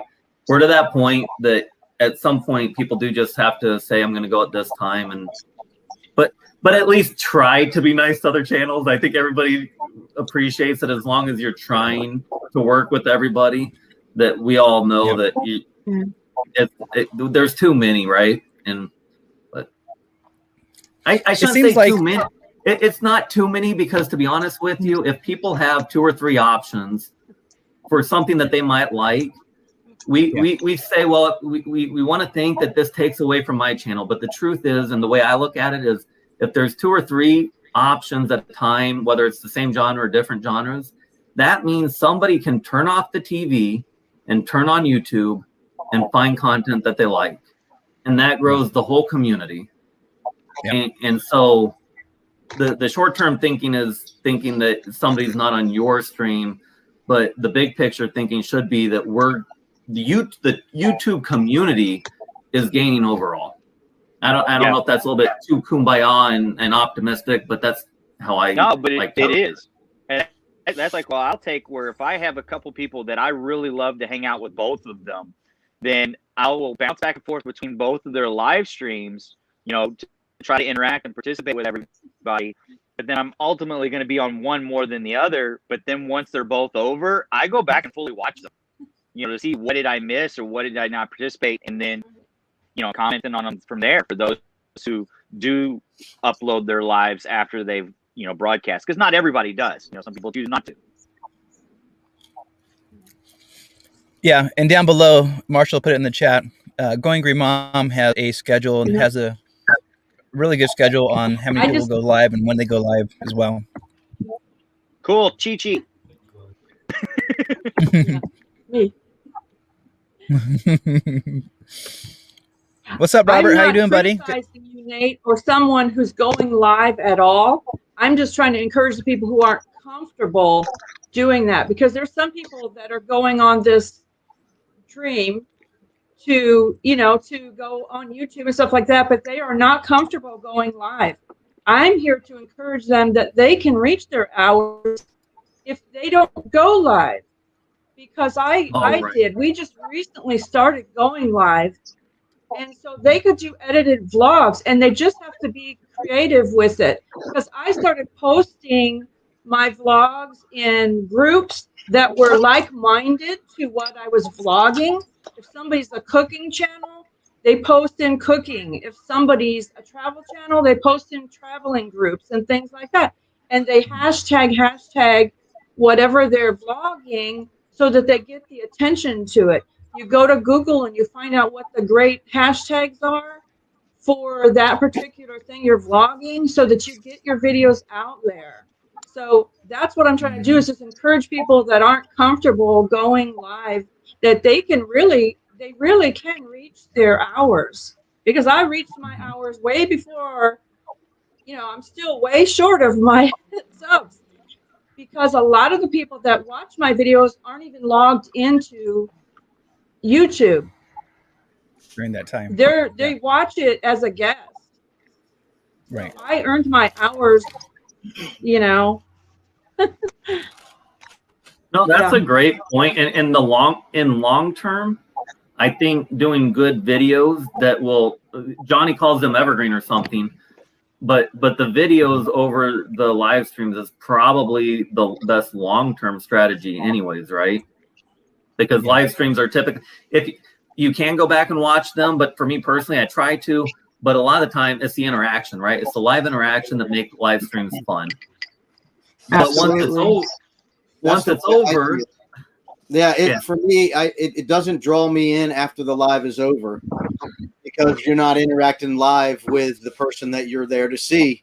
And I do it just as a, respectful thing to say, hey, I'm sorry I missed your live. I did watch some of the replay, and this is what I took from your live. But I agree, Ray, or Nate, also in the long term, the videos that we edit are better for the long run. But what I've seen in my small little channel is I get more watches on my lives than I do most of all my videos, because some reason people like to see you moving in real time, unedited, and watching your flubs and watching your expression. It's a natural content, continuous story or whatever. That's what I see, because I'm like, why did I get all these people watching my live? I didn't talk about anything, but they just I tend to get more views on lives than I do most of my edited videos. I have probably 10 videos that got, a lot more views, but overall lives bring in a lot more views short term. I saw a question. I was afraid to go live at first. And then I went live last night for 8 hours. Yeah, that's how Megan was. V emailed me and is like, I'm going to watch your live. And I was like, no, you don't have to watch that, V. It's 8 hours long. No. Just catch the highlights. That's a play it while you're doing everything else throughout the day. Yeah, and Angie Hay Family Adventures asked, does Adobo Premiere have a free version? I believe it was a 30-day. Of course, I didn't get to use it during the 30 days. So what? Yeah, see, I love it. I use Adobe Premiere because we actually get the discounted rate on it because of having the kids in school, and so they've got their school contracts through it. So I actually pay for just upping theirs a little bit, so I get the full package of Adobe for like $20 a month, where normally anybody else, I think it's like $70 or $90 a month for what we actually get and use. But it's come to an advantage having kids in school and taking full advantage of that. Well, I'm on Ray's side in the sense because I paid my $2.99 about 5 years ago, and I get the free upgrades. I get customer support that's free anytime I need to call them, and they're right there, professionals. The Apple people are so professional.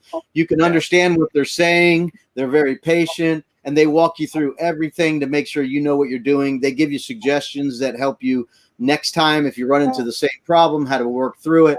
So I love that about Final Cut Pro and the Apple products. You pay more, but man, what customer service you get with them. And like I said, I had a problem with my system and they just worked me right through it and fixed it.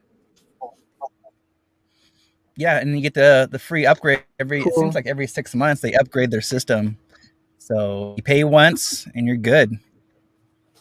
Now, Ray, I have a question. What if I buy another Mac? Can that transfer over? I think you can have devices. Is it 3 devices?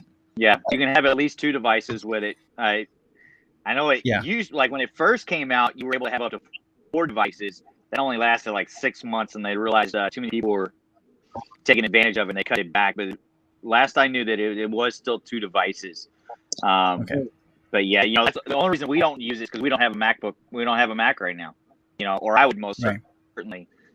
I've got my Lenovo that does me great and wonderful, and so it's like I work with what I got. So down the road at some point we'll probably be upgrading. But like my job that I work for, you can't have an Apple computer and do the work through it. Their software doesn't integrate with Apple products, so it's like, okay.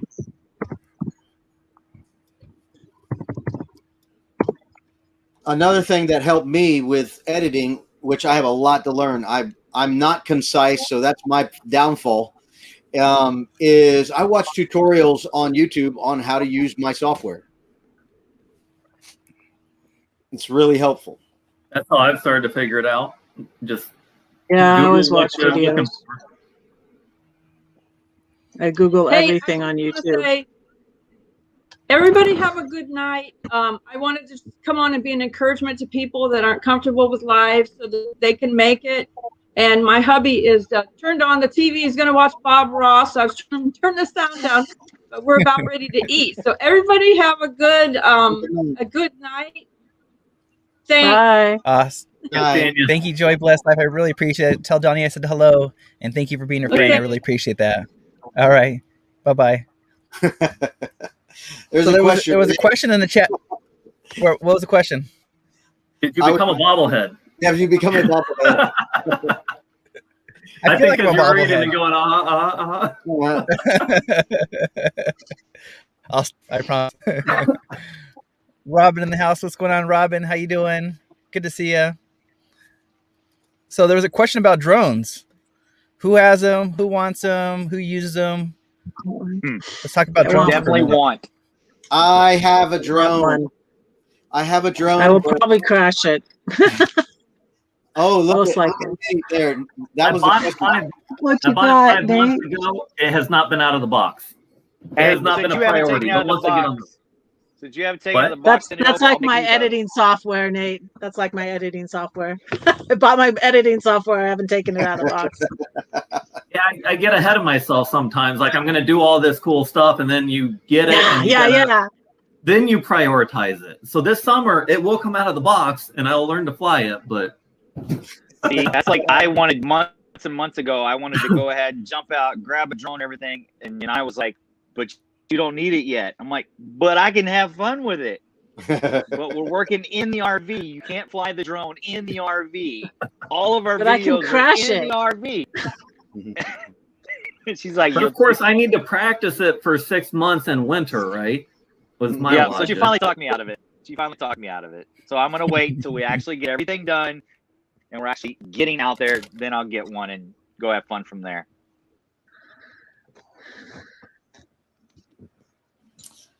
I know Ray makes them look good. Yes, he does a good job with his drone footage. Yeah, there are definitely right. There are definitely some amazing drone pilots in this community. It's supposed to be, a nomad community, and there's amazing drone pilots in this community. Yeah, it's fun. They make it so easy too. Like companies like DJI, and just make it so easy with the GPS. I don't know. It's just fun. It is. They are really easy to fly. As much as you guys may not think it. Like Red, it is very easy to fly because of the GPS. The higher quality you buy, the less effort it takes to keep them from crashing. As long as you pay attention to the surroundings, and stay clear of trees and towers and things like that. And my software on my drone won't let me run into a tree. It would have to be a twig about this big. Right as we say, it's not that hard, right? Here comes Kevin, who does great drone footage too. I've lost 3 in a year. Well, Karen did a good video. Prairie Life did a good video on the drones, and she said it has a thing where you get it to come back to you, like when it's. It depends on which one. Put in there. That's why I'm worried that when I bought it, I don't even know what I bought, to be honest with you. HS Series HS12. Just wing it, Nate, like Greg. I winged it with the plan that I was probably going to destroy the first one, and it probably will happen. Yep, that's what I think. Well, you can't crash it if it's still in the box, though. You can't crash it. That's true. Perfectly safe. I can make a short of me going out there trying to throw it, Ray, in the box. It won't come back if it's in the water. That's what 30 and Wake Up says. Oh, dang. Dang. Definitely going to be near water.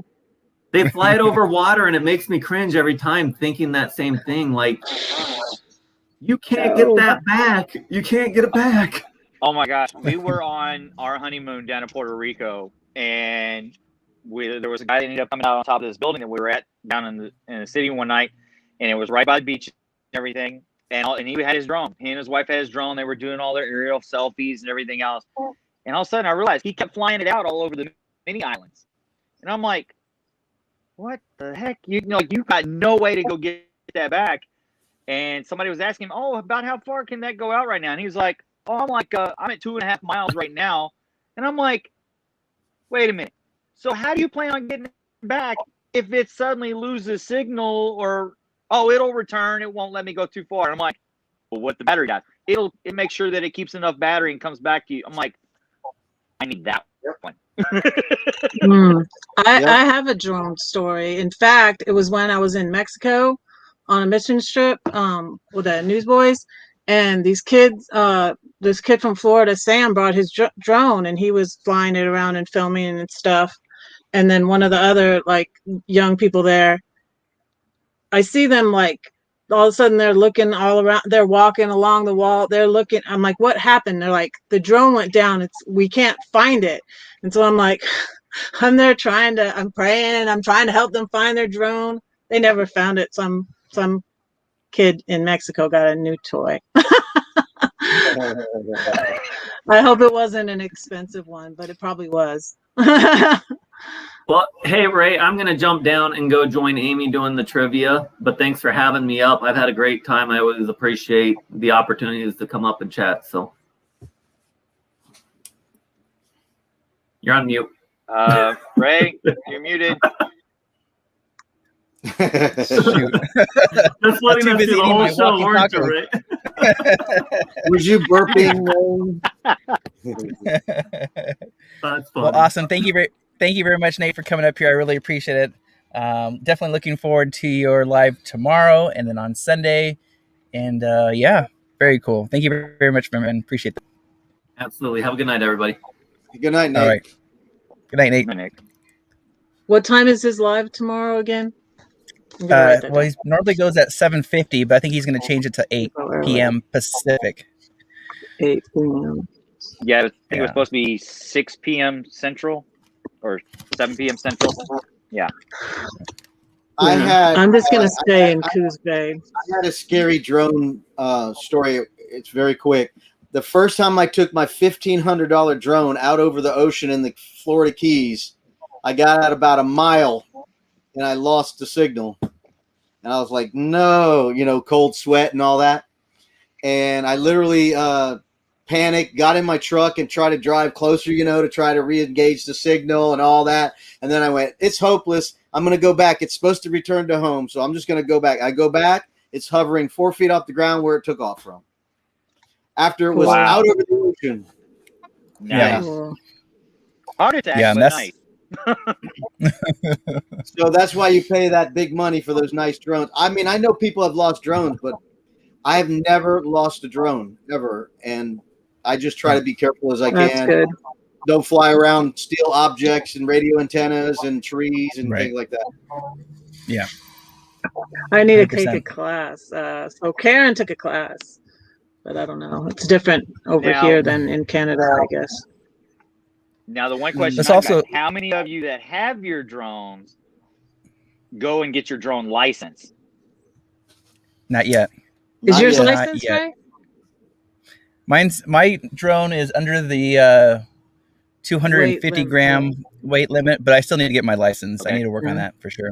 Yeah. Yeah, because that's one of the things I was seeing on somebody else's channel. I don't remember who it was, but the debate was, they say like with yours, it's under the weight requirements, but it still can go the distance and the heights and everything else. So it's that, a lot of them, are saying no matter what, get that drone license, because there's other ways you go that the law enforcement will harass you if you don't watch it. Here's the problem. If you fly your drone out of your line of sight, that's a problem. Unless you have permission to do that. And you also need a spotter next to you when you're flying your drone, period. You really do need a spotter or they're going to slam you. And if you're out over people and things like that, that's a big no-no too. You got to be real careful where you fly your drone. So all that flying I don't have anybody with me. I'm like, You really legally you're not allowed to fly out of your sight. You're not supposed to fly that drone where you can't see it. Unless you have a spotter. Like I've seen people go, they send a spotter, a quarter mile up the road, and then they fly to that spotter. But still, that's a lot of work. That's what I started to take the course. I started to take it, and then I bowed out because other things came up. But that's stuff that you will learn. You have to learn all these maps about flying. You have to be a pilot, literally an airplane pilot, to do it. Yeah. When I see my sons, I can get them to help me because they're good with stuff like that. My son in Denver and my oldest son's in Georgia. And I'll be like, hey, let's go get a drone. Help me with this. That'll be good. Mom, son time, whatever. Bonding time. Paula and Gina are not going live tonight. No live for them tonight. They had to cancel. Bummer. Yeah. Let's see. What else is going on? We have Solex in the house. What's going on, Solex? Hey, how you doing, buddy? Hey, Solex. Hello, Solex. All right. Hey, Ray, I'll step down too. I'll let you finish your program. I appreciate you letting me come up. Thank you so much. Awesome. Thank you, Robert, for coming up here. I really appreciate it. Robert. Nice seeing you. Yep. Bye, Robert. See you soon, buddy. Bye. Awesome. If my moderators could please drop a links to the people on the chat, I really appreciate it. And get ready for drone stories because we have Kevin coming up here. The people on the chat. All right. Oh, hey. What's up? Hello, Kevin. Stories because we have Kevin coming up here. Oh, hold on. All right. All right, there we go. Pro YouTuber forgets to turn off YouTube too. I always feel better. Thanks, Kevin. I always do that. So I've got. So if you don't know, I actually just got a new drone about a month ago, a Skydio drone, which I don't know if you know anything about Skydio, but it's actually a really cool technology. It's what the military uses. They're follow drones. They're different than DJI, where DJI is tracking drones. They track an object, right? Skydio's tracked via GPS, so they're really accurate and they stay with your van, where the image tracking sometimes isn't that great on the DJI ones. You lose your track.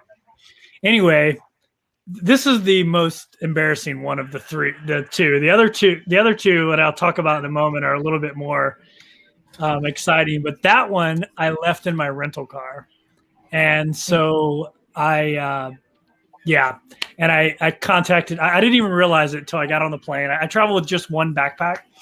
And so I completely didn't realize I didn't have it. I left it in the rental car. I already got on the plane when I figured it out, when it hit me. Like, oh my God, I just left a $1,500 drone in a freaking rental car.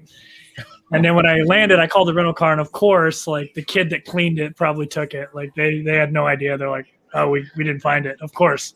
So there's some kid in St. Louis flying around my Skydio drone. Yeah.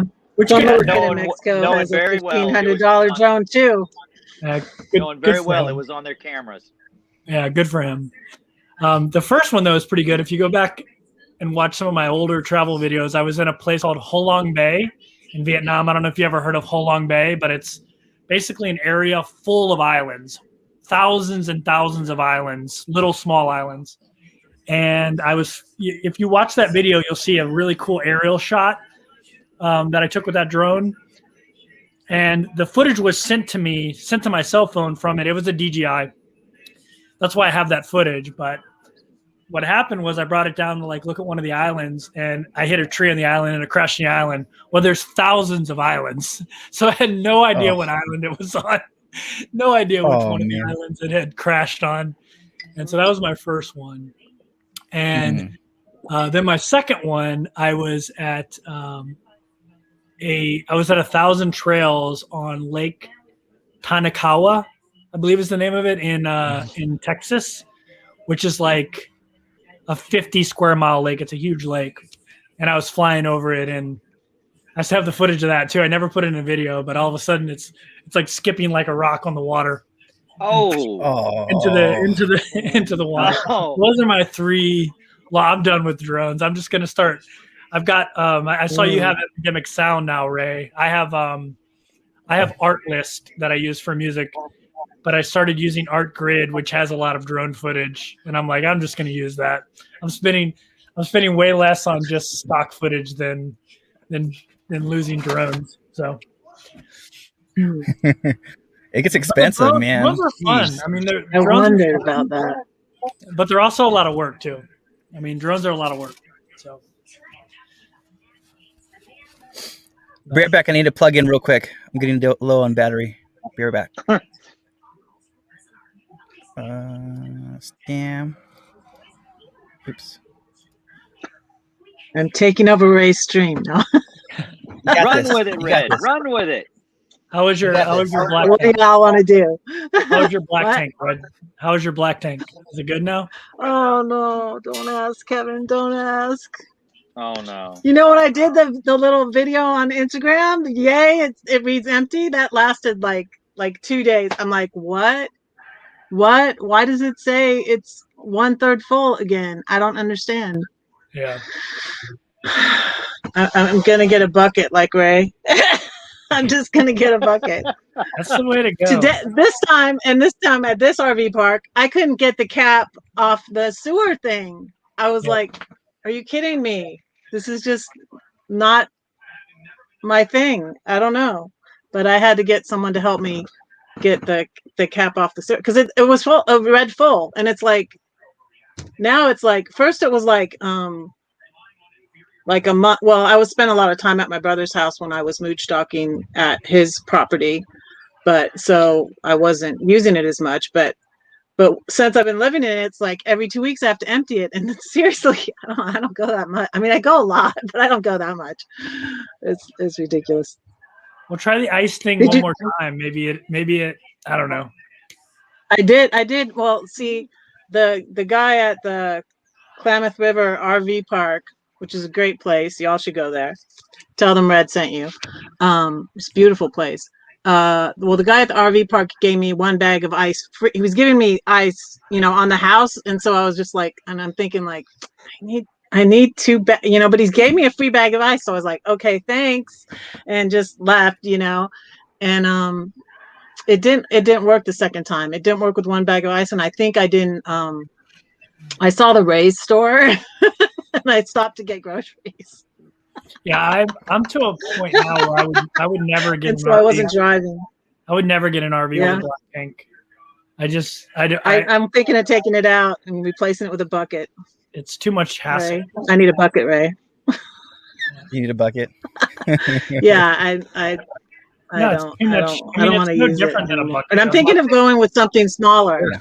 I saw at the river. I saw a Travolta parked next to me. I got excited. I was like, "It's Kevin! Kevin's here!" No, he doesn't have that anymore. No. How long do you have the little one? Yeah. My videos are you permanently in that one now?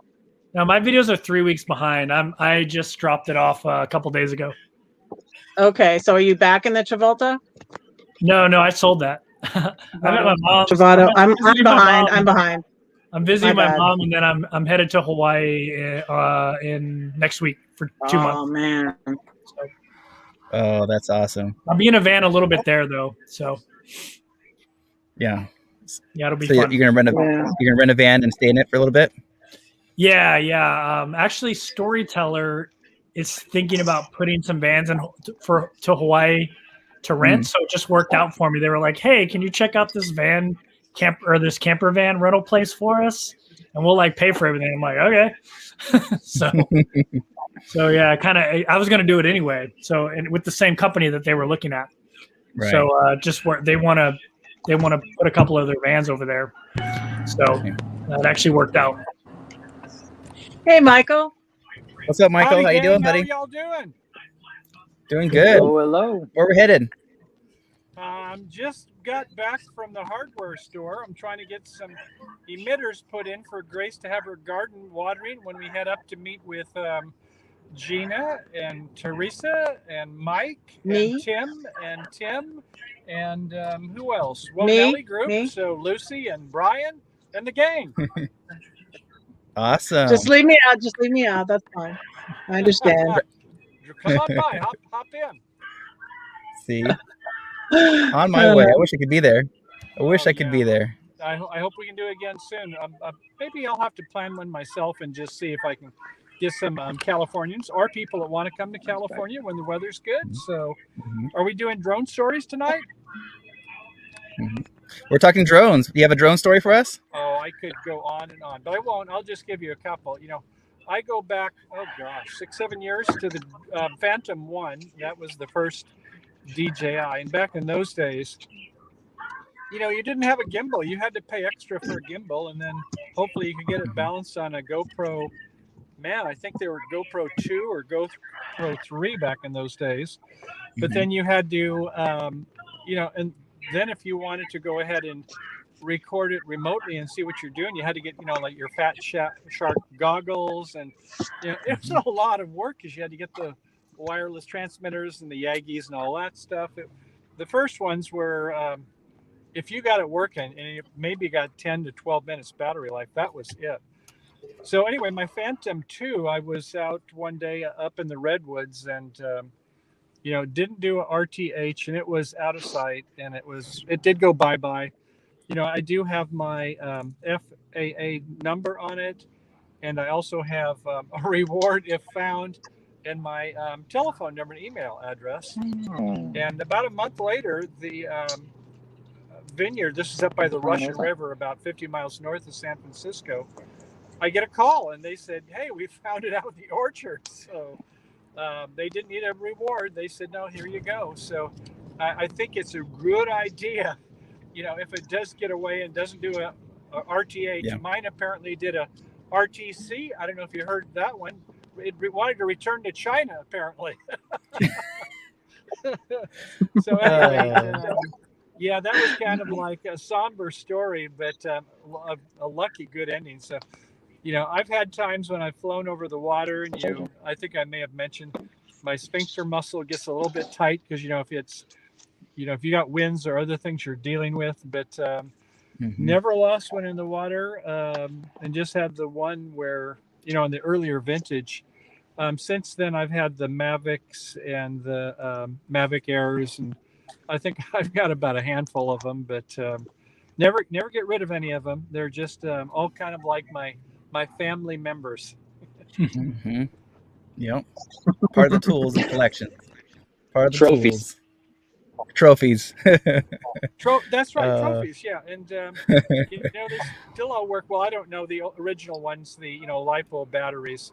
If you don't, the original ones, they wouldn't go down to 50%. The technology now with the smart batteries are so much better. But yeah, I've certainly enjoyed a lot of flying. I typically bring about 2 or 3 with me because unlike the Phantom ones, they're now with the collapsible props and everything, they're so small, and they're light too. If you want to take them out hiking or camping, it's they're just amazing what you get for $1,000 to $1,500 these days. Yeah, they're awesome for sure. So you see who's in the back seat here? Yeah, it's a fluffy dog. There's my buddy. That's your buddy there. Yeah. What's your dog's name again, Michael? He likes the moonroof opens. What's that? What's his name again? What's her name again? Kaliki. Are we losing reception? Kaliki. Kaliki. Okay. Up in the moonroof. I mean, here's what he does. He sticks his head up, and everybody's always looking at him. Because what's this like wolf, the white wolf, doing with his head out the window? But that's his thing, and so we get a lot of attention when we're going down the street. Yeah, that's awesome. Cruising down the road in California. Yeah, cruising in California, just getting sunset, and Grace has got a nice dinner for us, and so hopefully I'll get some attaboy points because once you mess up, it takes a while to get it back. It takes a lot of attaboy points, but hopefully is that we'll have everything ready by Friday, and Saturday morning we'll hit the dusty trail. Awesome. Sounds good. Well, hope you guys have a good time. Thank you for coming up and sharing those drone footage. Good to see you all. Yeah. Yep. Okay. Bye-bye. Peace out. Tell Grace I said hello. I will. All right. Bye now. Awesome. So heading to Hawaii for a couple months. That's awesome.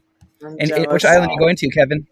Oahu right now. I'm right now inter island. You have to either quarantine or take a test each time you go inter island. So unless they lighten that up a little bit, probably won't be going to another island, but that's okay. I actually lived in Hawaii for 9 years, so it's kind of my home away from home. So I'm kind of hoping to use it as a jumping off point to get back overseas, but we'll see how that goes. Mm-hmm. Yeah, last time I heard you're thinking about going back to Thailand. Yeah, but they've had a recent outbreak, and India is like in a world of hurt, and they have a huge. Their tourism industry is a lot of Indian people go there, so they're having a big surge right now. So we'll see what happens. Yeah. So. Yeah. Huh. No, last time I was in Hawaii, I flew into Hawaii. I took a 7-day cruise to the 4 islands. That was amazing. And each port we did different things. What was your favorite island? My favorite 2 was the Big Island because of the volcano. Yeah. And then I also liked Kauai because of the Nepali coastline. Yeah. Just amazing. Yeah. It is gorgeous. But I always tell people the Big Island's kind of like Texas because it's full of cattle ranchers and cowboys. It's different than you would think in your mind. It's actually more like Texas than anything. Yeah. But I always tell people go to Kauai or Molokai. Kauai is like the Garden Isle, so it's like it's just really lush and beautiful.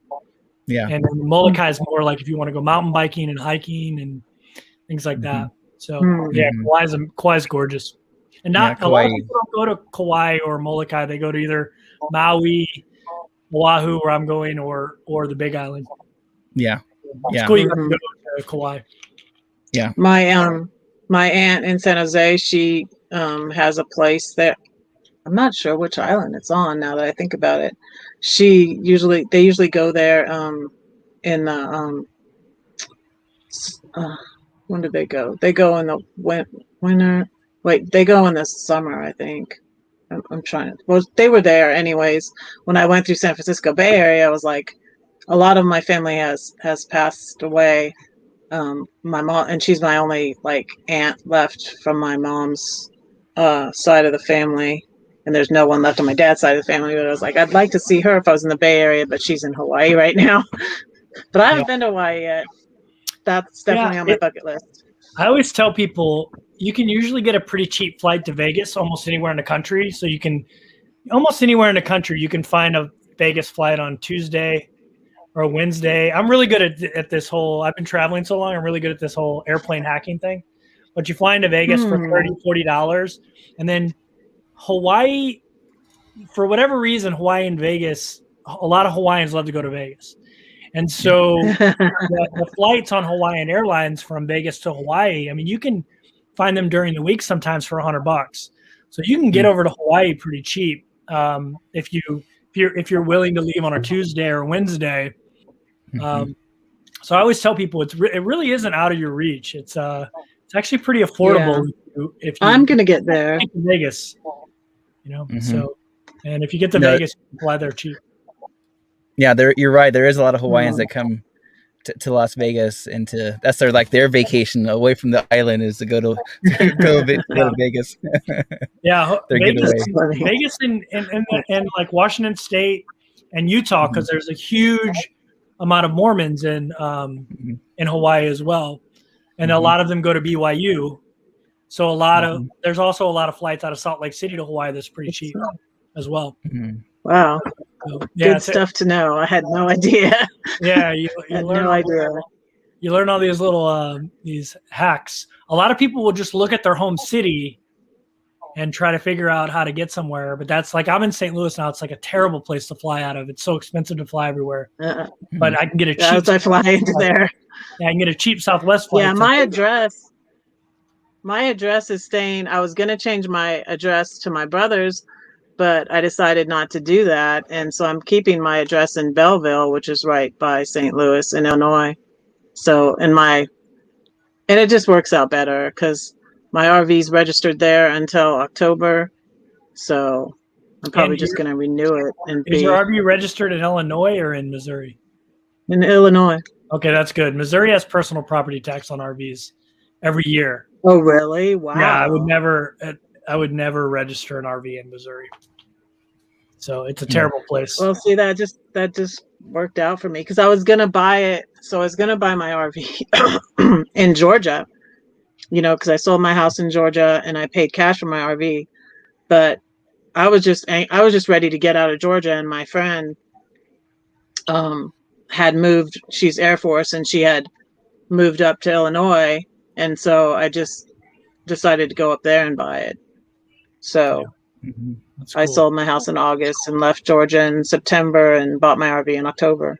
So, and I, got a driver's license there, and I voted there and everything. So it worked out good. Yeah. Well, for people in this area in the Midwest, I always tell them fly to Vegas because usually Southwest you can get there $35, $30 if you fly on a Tuesday. And then Vegas. Well, I can drive to Vegas. Vegas is the best airport to fly at. Like Vegas is such a hidden gem of an airport.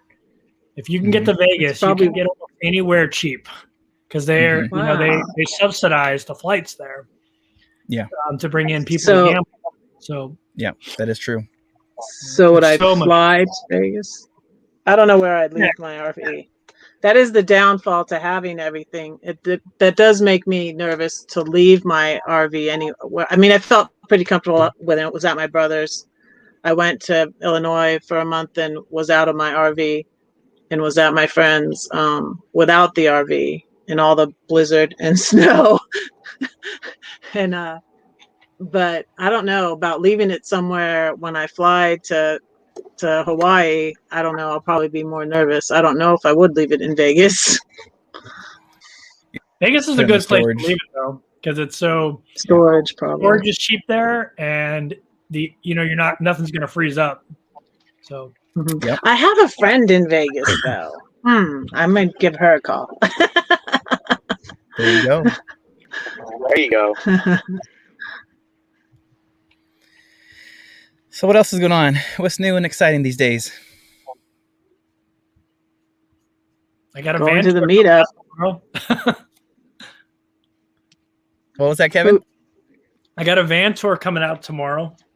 Who's this time? Who is it this time? It's the storyteller. Finally, my videos are usually 3 weeks behind. That's why I haven't been doing any lives because I didn't want to. I don't want to spoil the videos I've got coming out from. I have like a transition video that I'm almost done with, where the end of the video is going to be me dropping off the storyteller and then me in Hawaii. So if I come on like this, I come on a live, and I don't have the van anymore. It just ruins that if I do it on my channel. So I don't mind talking about it on other people's channel, but I don't want to ruin that transition to Hawaii. Right. I see. I'm so behind on everybody's videos, and I'm like, I'm subscribed to, I don't know, 10 million people now. Yeah, it's tough. Like I was going through some of the, I was going through like an old friend's channel the other day, and I'm like, because I'm subscribed to so many people now, I don't even see his stuff anymore. And I was like, I was thinking that he just wasn't making videos, and I went up. He's been making videos for months, and so I, put it on in the background. But it's tough to keep. Yeah. That's why I like catching these lives. They're fun. I was just on Jared Tucci's live a few minutes ago. He's got COVID, so. I went live for 8 hours last night. I can't believe I did that. That's cool. You sound like me. That's crazy. Yeah. Yeah. I do them because I get out in the middle of nowhere, and you're just like, I don't have anything else to do.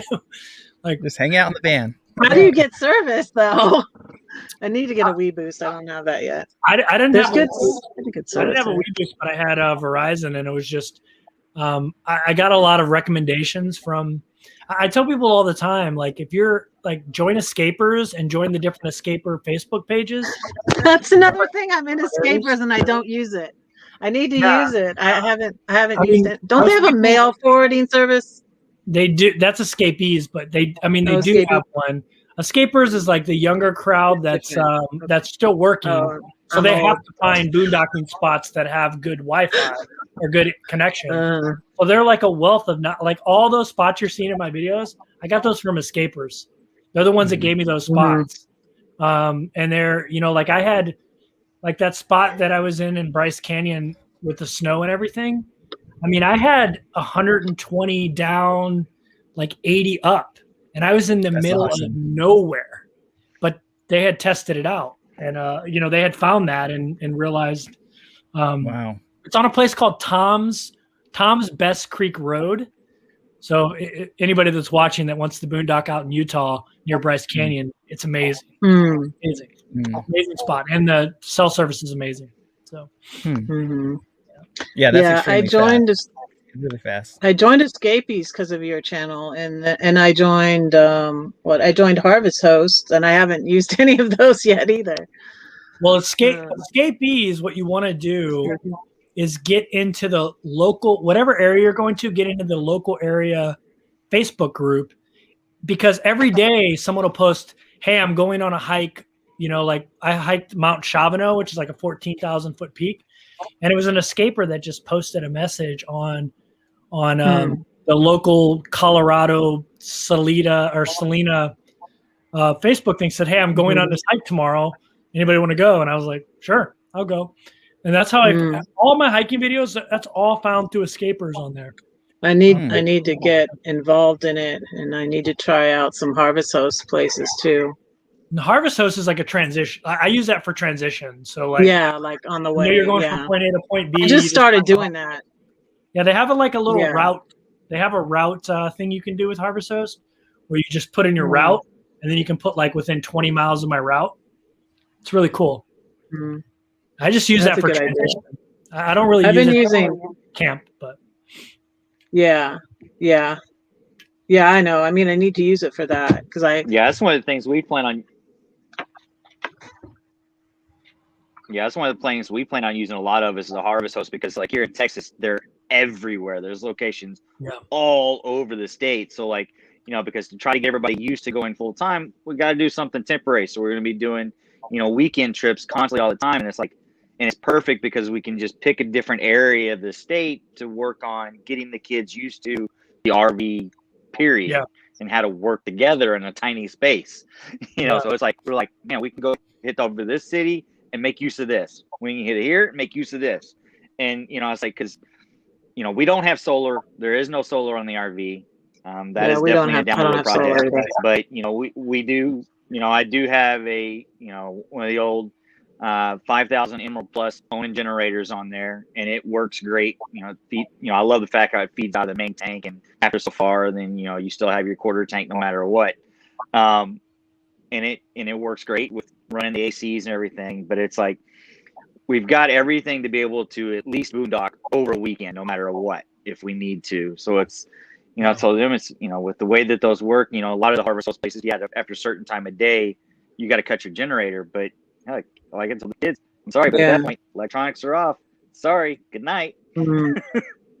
It's usually there's some great experiences with the Harvest Host too that are really cool. Like you can find, I mean, I found like farms where you can like pick strawberry. Like there's a lot of times there'll be something really cool to do at the Harvest Host too.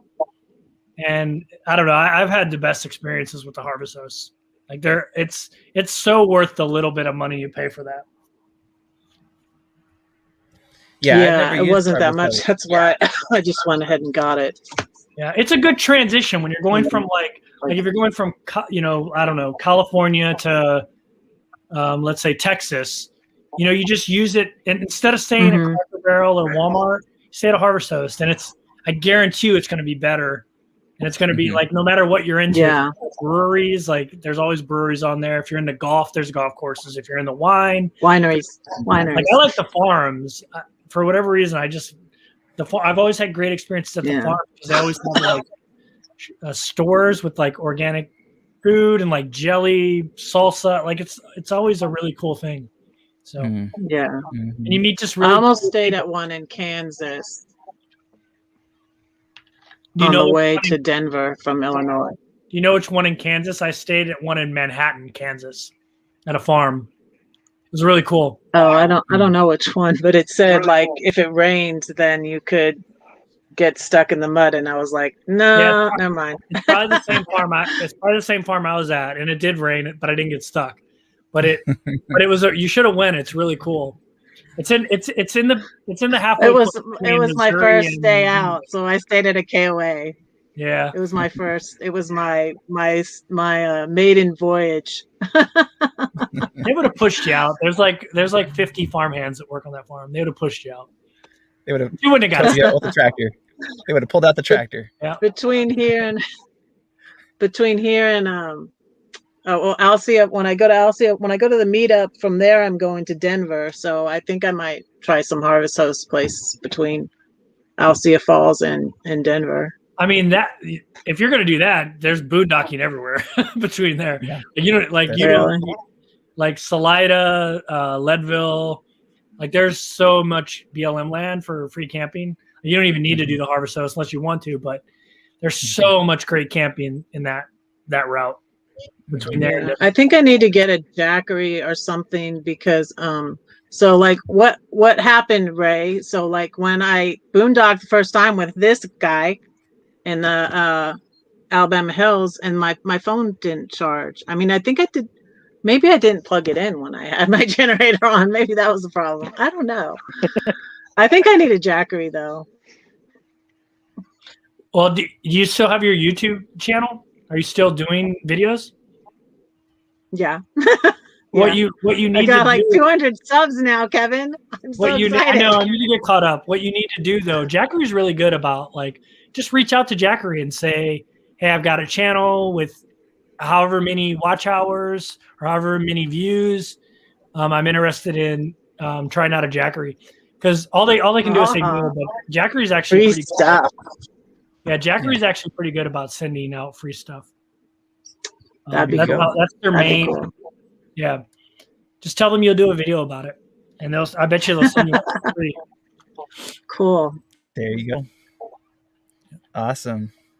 Yeah, Jackery's. Okay. There's a couple companies that are really, really good about that kind of thing.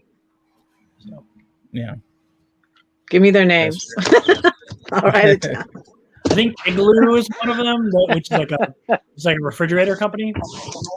And then Jackery for sure. I'm trying to think of some of the other ones. We had all Coleman stuff when we used to camp as a kid. 7 kids. I'm the youngest of 7 kids. And then I had 5 kids. I'm trying to remember the name of the stove, but there's like a stove that like you put outside and like you do a fire inside of it. I can't remember the name of the company. Is that the one you have, Ray? I don't have that one. I can't remember. They're really good at sending those out to people too. Trying to remember, when I remember the name, I'll let you know. But they're pretty cool actually. I've seen a lot of people with them out. I just never wanted to. It just when you're in a van, space is a commodity. So I didn't want it. I wasn't going to use it enough. So. And so, Kevin, when you're editing videos and stuff, what's your workflow like? What kind of editing stuff? What kind of editing software do you use? So I use Final Cut Pro in Mac. It just always, I started with iMovie and then I transitioned to Final Cut Pro. And I use Mac. So for me, it works. I know a lot of people like Adobe. I always tell people like at some point you should make the switch to one of those two. If you really want to get serious about it, just because all the plugins are made for one of those two. And so you should eventually transition to one of those. I personally like Final Cut Pro because it's pay once and you're done, where Adobe's like a monthly fee now. But I mean, I'm biased because I've always used it. I'm sure if I was on Adobe, I'd probably say Final Cut Pro sucks. But I use Final Cut Pro, and what I do is I take everything I shot and I just dump it into the timeline.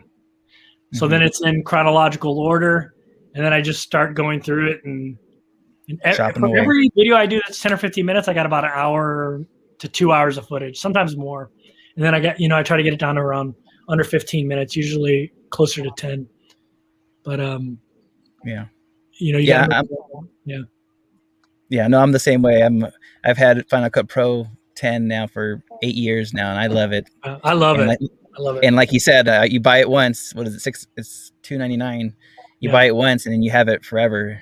And it works. It works. Yeah, I mean, and if you do any aftermarket plugins, like you can use some of the other ones out there, like Filmora and some of the other ones that are a lot less, they're a lot cheaper, but it's just hard to find decent plugins because everyone makes the plugins for Adobe and Final Cut Pro. Most movies that you watch are edited either in Final Cut Pro or Adobe now. Like movies that you watch at the movie theater. Yep. So you're basically on the same level as like a professional editor with either Final Cut Pro or Adobe. I mean, you can always start with the other ones for sure, but it's just impossible to find plugins for those other ones where you can just find really good transition plugins and things that make life a lot easier editing with the other ones. So. Yeah, I agree. All right, it's been 2.5 hours. What else you guys want to share? Something new that's coming up on your channels? What's Red's gonna learn to edit. Red's gonna learn to edit. Yeah. Hopefully. I learned by doing. What I realized is I watched Tanya VanLife Voyages edit on my phone with Filmora Go, edit the Box Fan D video, and I tried to watch her, but I don't learn that way.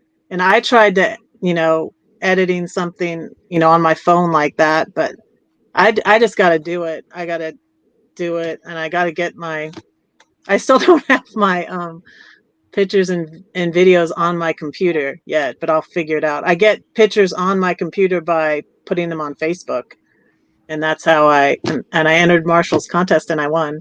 I finally won something, right? Awesome. I only lose with you, Ray. What is it with that? What is it? Oh, bias. Got to be number 2. Got to be number 2. I think you're doing it the right way, though. That's how you got to do it to learn. Yeah. Because I was like, I don't know how to do it by just watching her edit it. I mean, we're all YouTube. You don't know how to do something, you just jump on YouTube. How do I do a transition? Exactly. That's how I learn. Yeah. And I tell people this all the time, and I don't mean this in an offensive way. Yeah. But when you first start off, nobody's watching anyway, so who cares? Just edit the video, put it out there, move on to the next video, and you'll get better and better. I just download it as is. I just download it. Yeah. And that's what I keep doing. And now I'm like flabbergasted. Like there's 4 comments in 20 minutes, and I'm like, oh my gosh. Well, that's good. One of my favorite YouTubers is a guy named Harold Balder, and he doesn't edit at all. He just goes out with his GoPro, films, uploads it. Like he doesn't do any editing. So you don't necessarily have to do editing either. You just have to figure out. For now, while I'm learning, I'm just downloading it. And I felt bad at first, but I'm like, I kind of wish I could do that, just not edit. I would love it. You can't do that. Well, no, not this guy either. That's one of the things I was telling you that I like is now, at least with Adobe now, they've got out the Premiere Rush, which is actually on your phone with all the editing and stuff. And I told her I've got to work on actually getting our normal intro, whatever, and everything stored into the Creative Cloud for our intro and outro normals, to where on a simple video that we already know we're most going to just be only doing on the phone anyway, we'll just do all the recording straight into there, throw it on the timeline, throw everything in, and it's done. Yeah. But there are a lot of videos that that I've done on some of the things that I do the whole thing on my phone, and I'm like, dude, when I finally get to this, when I finally get everything caught up and I get to this one, I'm gonna be done with this in 10 minutes. She's like, well, why don't you just go ahead and do it now? I said, no, because then it gives away other things from other videos we haven't done yet. It's like I can't do it out of order. I'm really jealous. I know it's going to be 10 minutes and I'm done. I'm really jealous of that. I have this mental block with editing on my phone, for whatever. I guess because I'm kind of old school on the editing thing, and I have this mental block about editing on the phone. I really need to get over that because, I mean, there are people that just like Van City Van Life only edits on his phone. So I'm like, I need to get over it because it's such a powerful tool. Mm-hmm. And I need to get over that. I'm so jealous of people that are comfortable with that. Yeah. No, I'll do the same thing. I'll film on my phone and then I'll trim it on my phone before I put it on my computer. So if it's a hiking video, I'll trim it down on my phone. But once I deliver it to my laptop, then it's almost ready to go kind of thing. So it's like almost like a pre-edit. See, I wish I would do that too, but I always normally 90% of the time I'm mic'd up with separate audio. And so I need the whole file to be able to sync it up easy, or it's a pain in the ass to sync up. So I always have to, even though most of my scenes are there's probably 20 takes. So it's like 20 minutes of video to get 30 seconds. So I have to put that whole thing in my timeline. Right. And I wish I could do that too, Ray. I need to come up with a way to, I'm always so worried about audio that I like having two audio files. I like having, I could put a mic on my camera and have like good audio, but I like having the two files. So if there's nothing worse than getting back and figuring out your audio is screwed up. Like there's you cannot fix bad audio. Yeah. Like and people will watch bad video, but they will not listen to bad audio. So I'm so paranoid of that. It's funny because I shot this video the other day, and it's like a crucial part of this video. And I shot it on my iPhone. And you know how you got the slow-mo next to the video? I shot it in slow-mo, didn't realize it. And I don't know if you know this, but you can't fast slow-mo. You can fast the video, but you can't fast the audio. So my audio is like, and so I have no audio. It's the one time in like 6 months I haven't double mic'd myself. And I was like, that's why I can't not double mic myself. So anyway, yeah. I wish I could do. I need to do that kind of stuff because it saves so much time. Like edit on the phone or trim down like you do. So 100%. All right, well, I'm going to end this. I'm going to drop you guys one at a time. Thank you for coming up here. So Kevin, thank you for coming up here and showing your drone video, your drone stories. That's awesome. Yeah. Congratulations on selling the van, and you're heading to Hawaii. So I'm looking forward to those videos, and have safe travels, and thank you for coming up here, my friend. I appreciate that. Yeah, it was awesome. Thank you for having me. Thanks, Red. Awesome. Thanks, Stream on Wheels. All right. All right. Take care. Yep. Dream on Wheels, my friend. Thank you for the margaritas and the fajitas. Those look good. How were the fajitas tonight? They were. Wonderful. Making everybody hungry. Spot. Yeah. Margarita looked good too. A couple there. big old strawberry margarita. I was like, oh my gosh. Give me that. Yeah. Done. Wow. Yeah. Pictures. Is that number 2 or number 3? 80. This was number 2. We each just had number 2. 2. But it was 84-ounce blender. Wow. 84 ounces of margarita total split between us. Wow. Fun stuff. Woohoo! All right. Well, thank you for coming Blended up here. With ice. I wish I would remember the shorts. Yeah. I put fresh strawberries in there as well, besides just the mix. So they were awesome. Yeah. Oh, awesome. So good. Well, thank you for coming up here. I really appreciate it. And looking forward to seeing the family hit the road. Nice meeting you. And you're awesome. Thank you for sharing out the live stream as well. I appreciate that. See y'all later. Good night, Red. Good night, Ray. All right. All right, man. Good night. Red, you're too much trouble. Red. Have fun over there. I'm sorry. You're have fun over there. I'll be good, I promise. Have fun over there in Oregon and say hello to everybody. And tell Gina I said hello. Tell Michael I said hello. Tell Tim I said hello. Tell to B I said hello. I'm jealous. Oh my goodness. Well, have a good time. Have a good time. Thank you for coming up here, and then we'll see you soon. Okay. Thank you for having me. All right. Bye. Good night. Bye. All right, guys. After 2.5 hours, hopefully you guys had some beverages and some tacos and some margaritas. And thank you for coming up here on a Wednesday and filling up this time because Paula and Gina couldn't come up. But it's been 2.5 hours, so I am good. Thank you all for being here. Thank you for all my moderators. Thank you to Dreams on Wheels. Thank you for Kevin coming up here. California travel videos. Red for coming up here. Land Cloud Adventures, Nate, for coming up here. Thank you for sharing out this live stream. Thank you for joining me. You guys are amazing. Well, and then Sunday, Mother's Day, I will be doing a live. I don't think I'll go for a complete hour because I will be spending time with my mom on Sunday for Mother's Day. So I will be doing a live, but it might be a short one just to say hello and say hi. And I hope you guys have a good week. Until next time, Van Life rocks.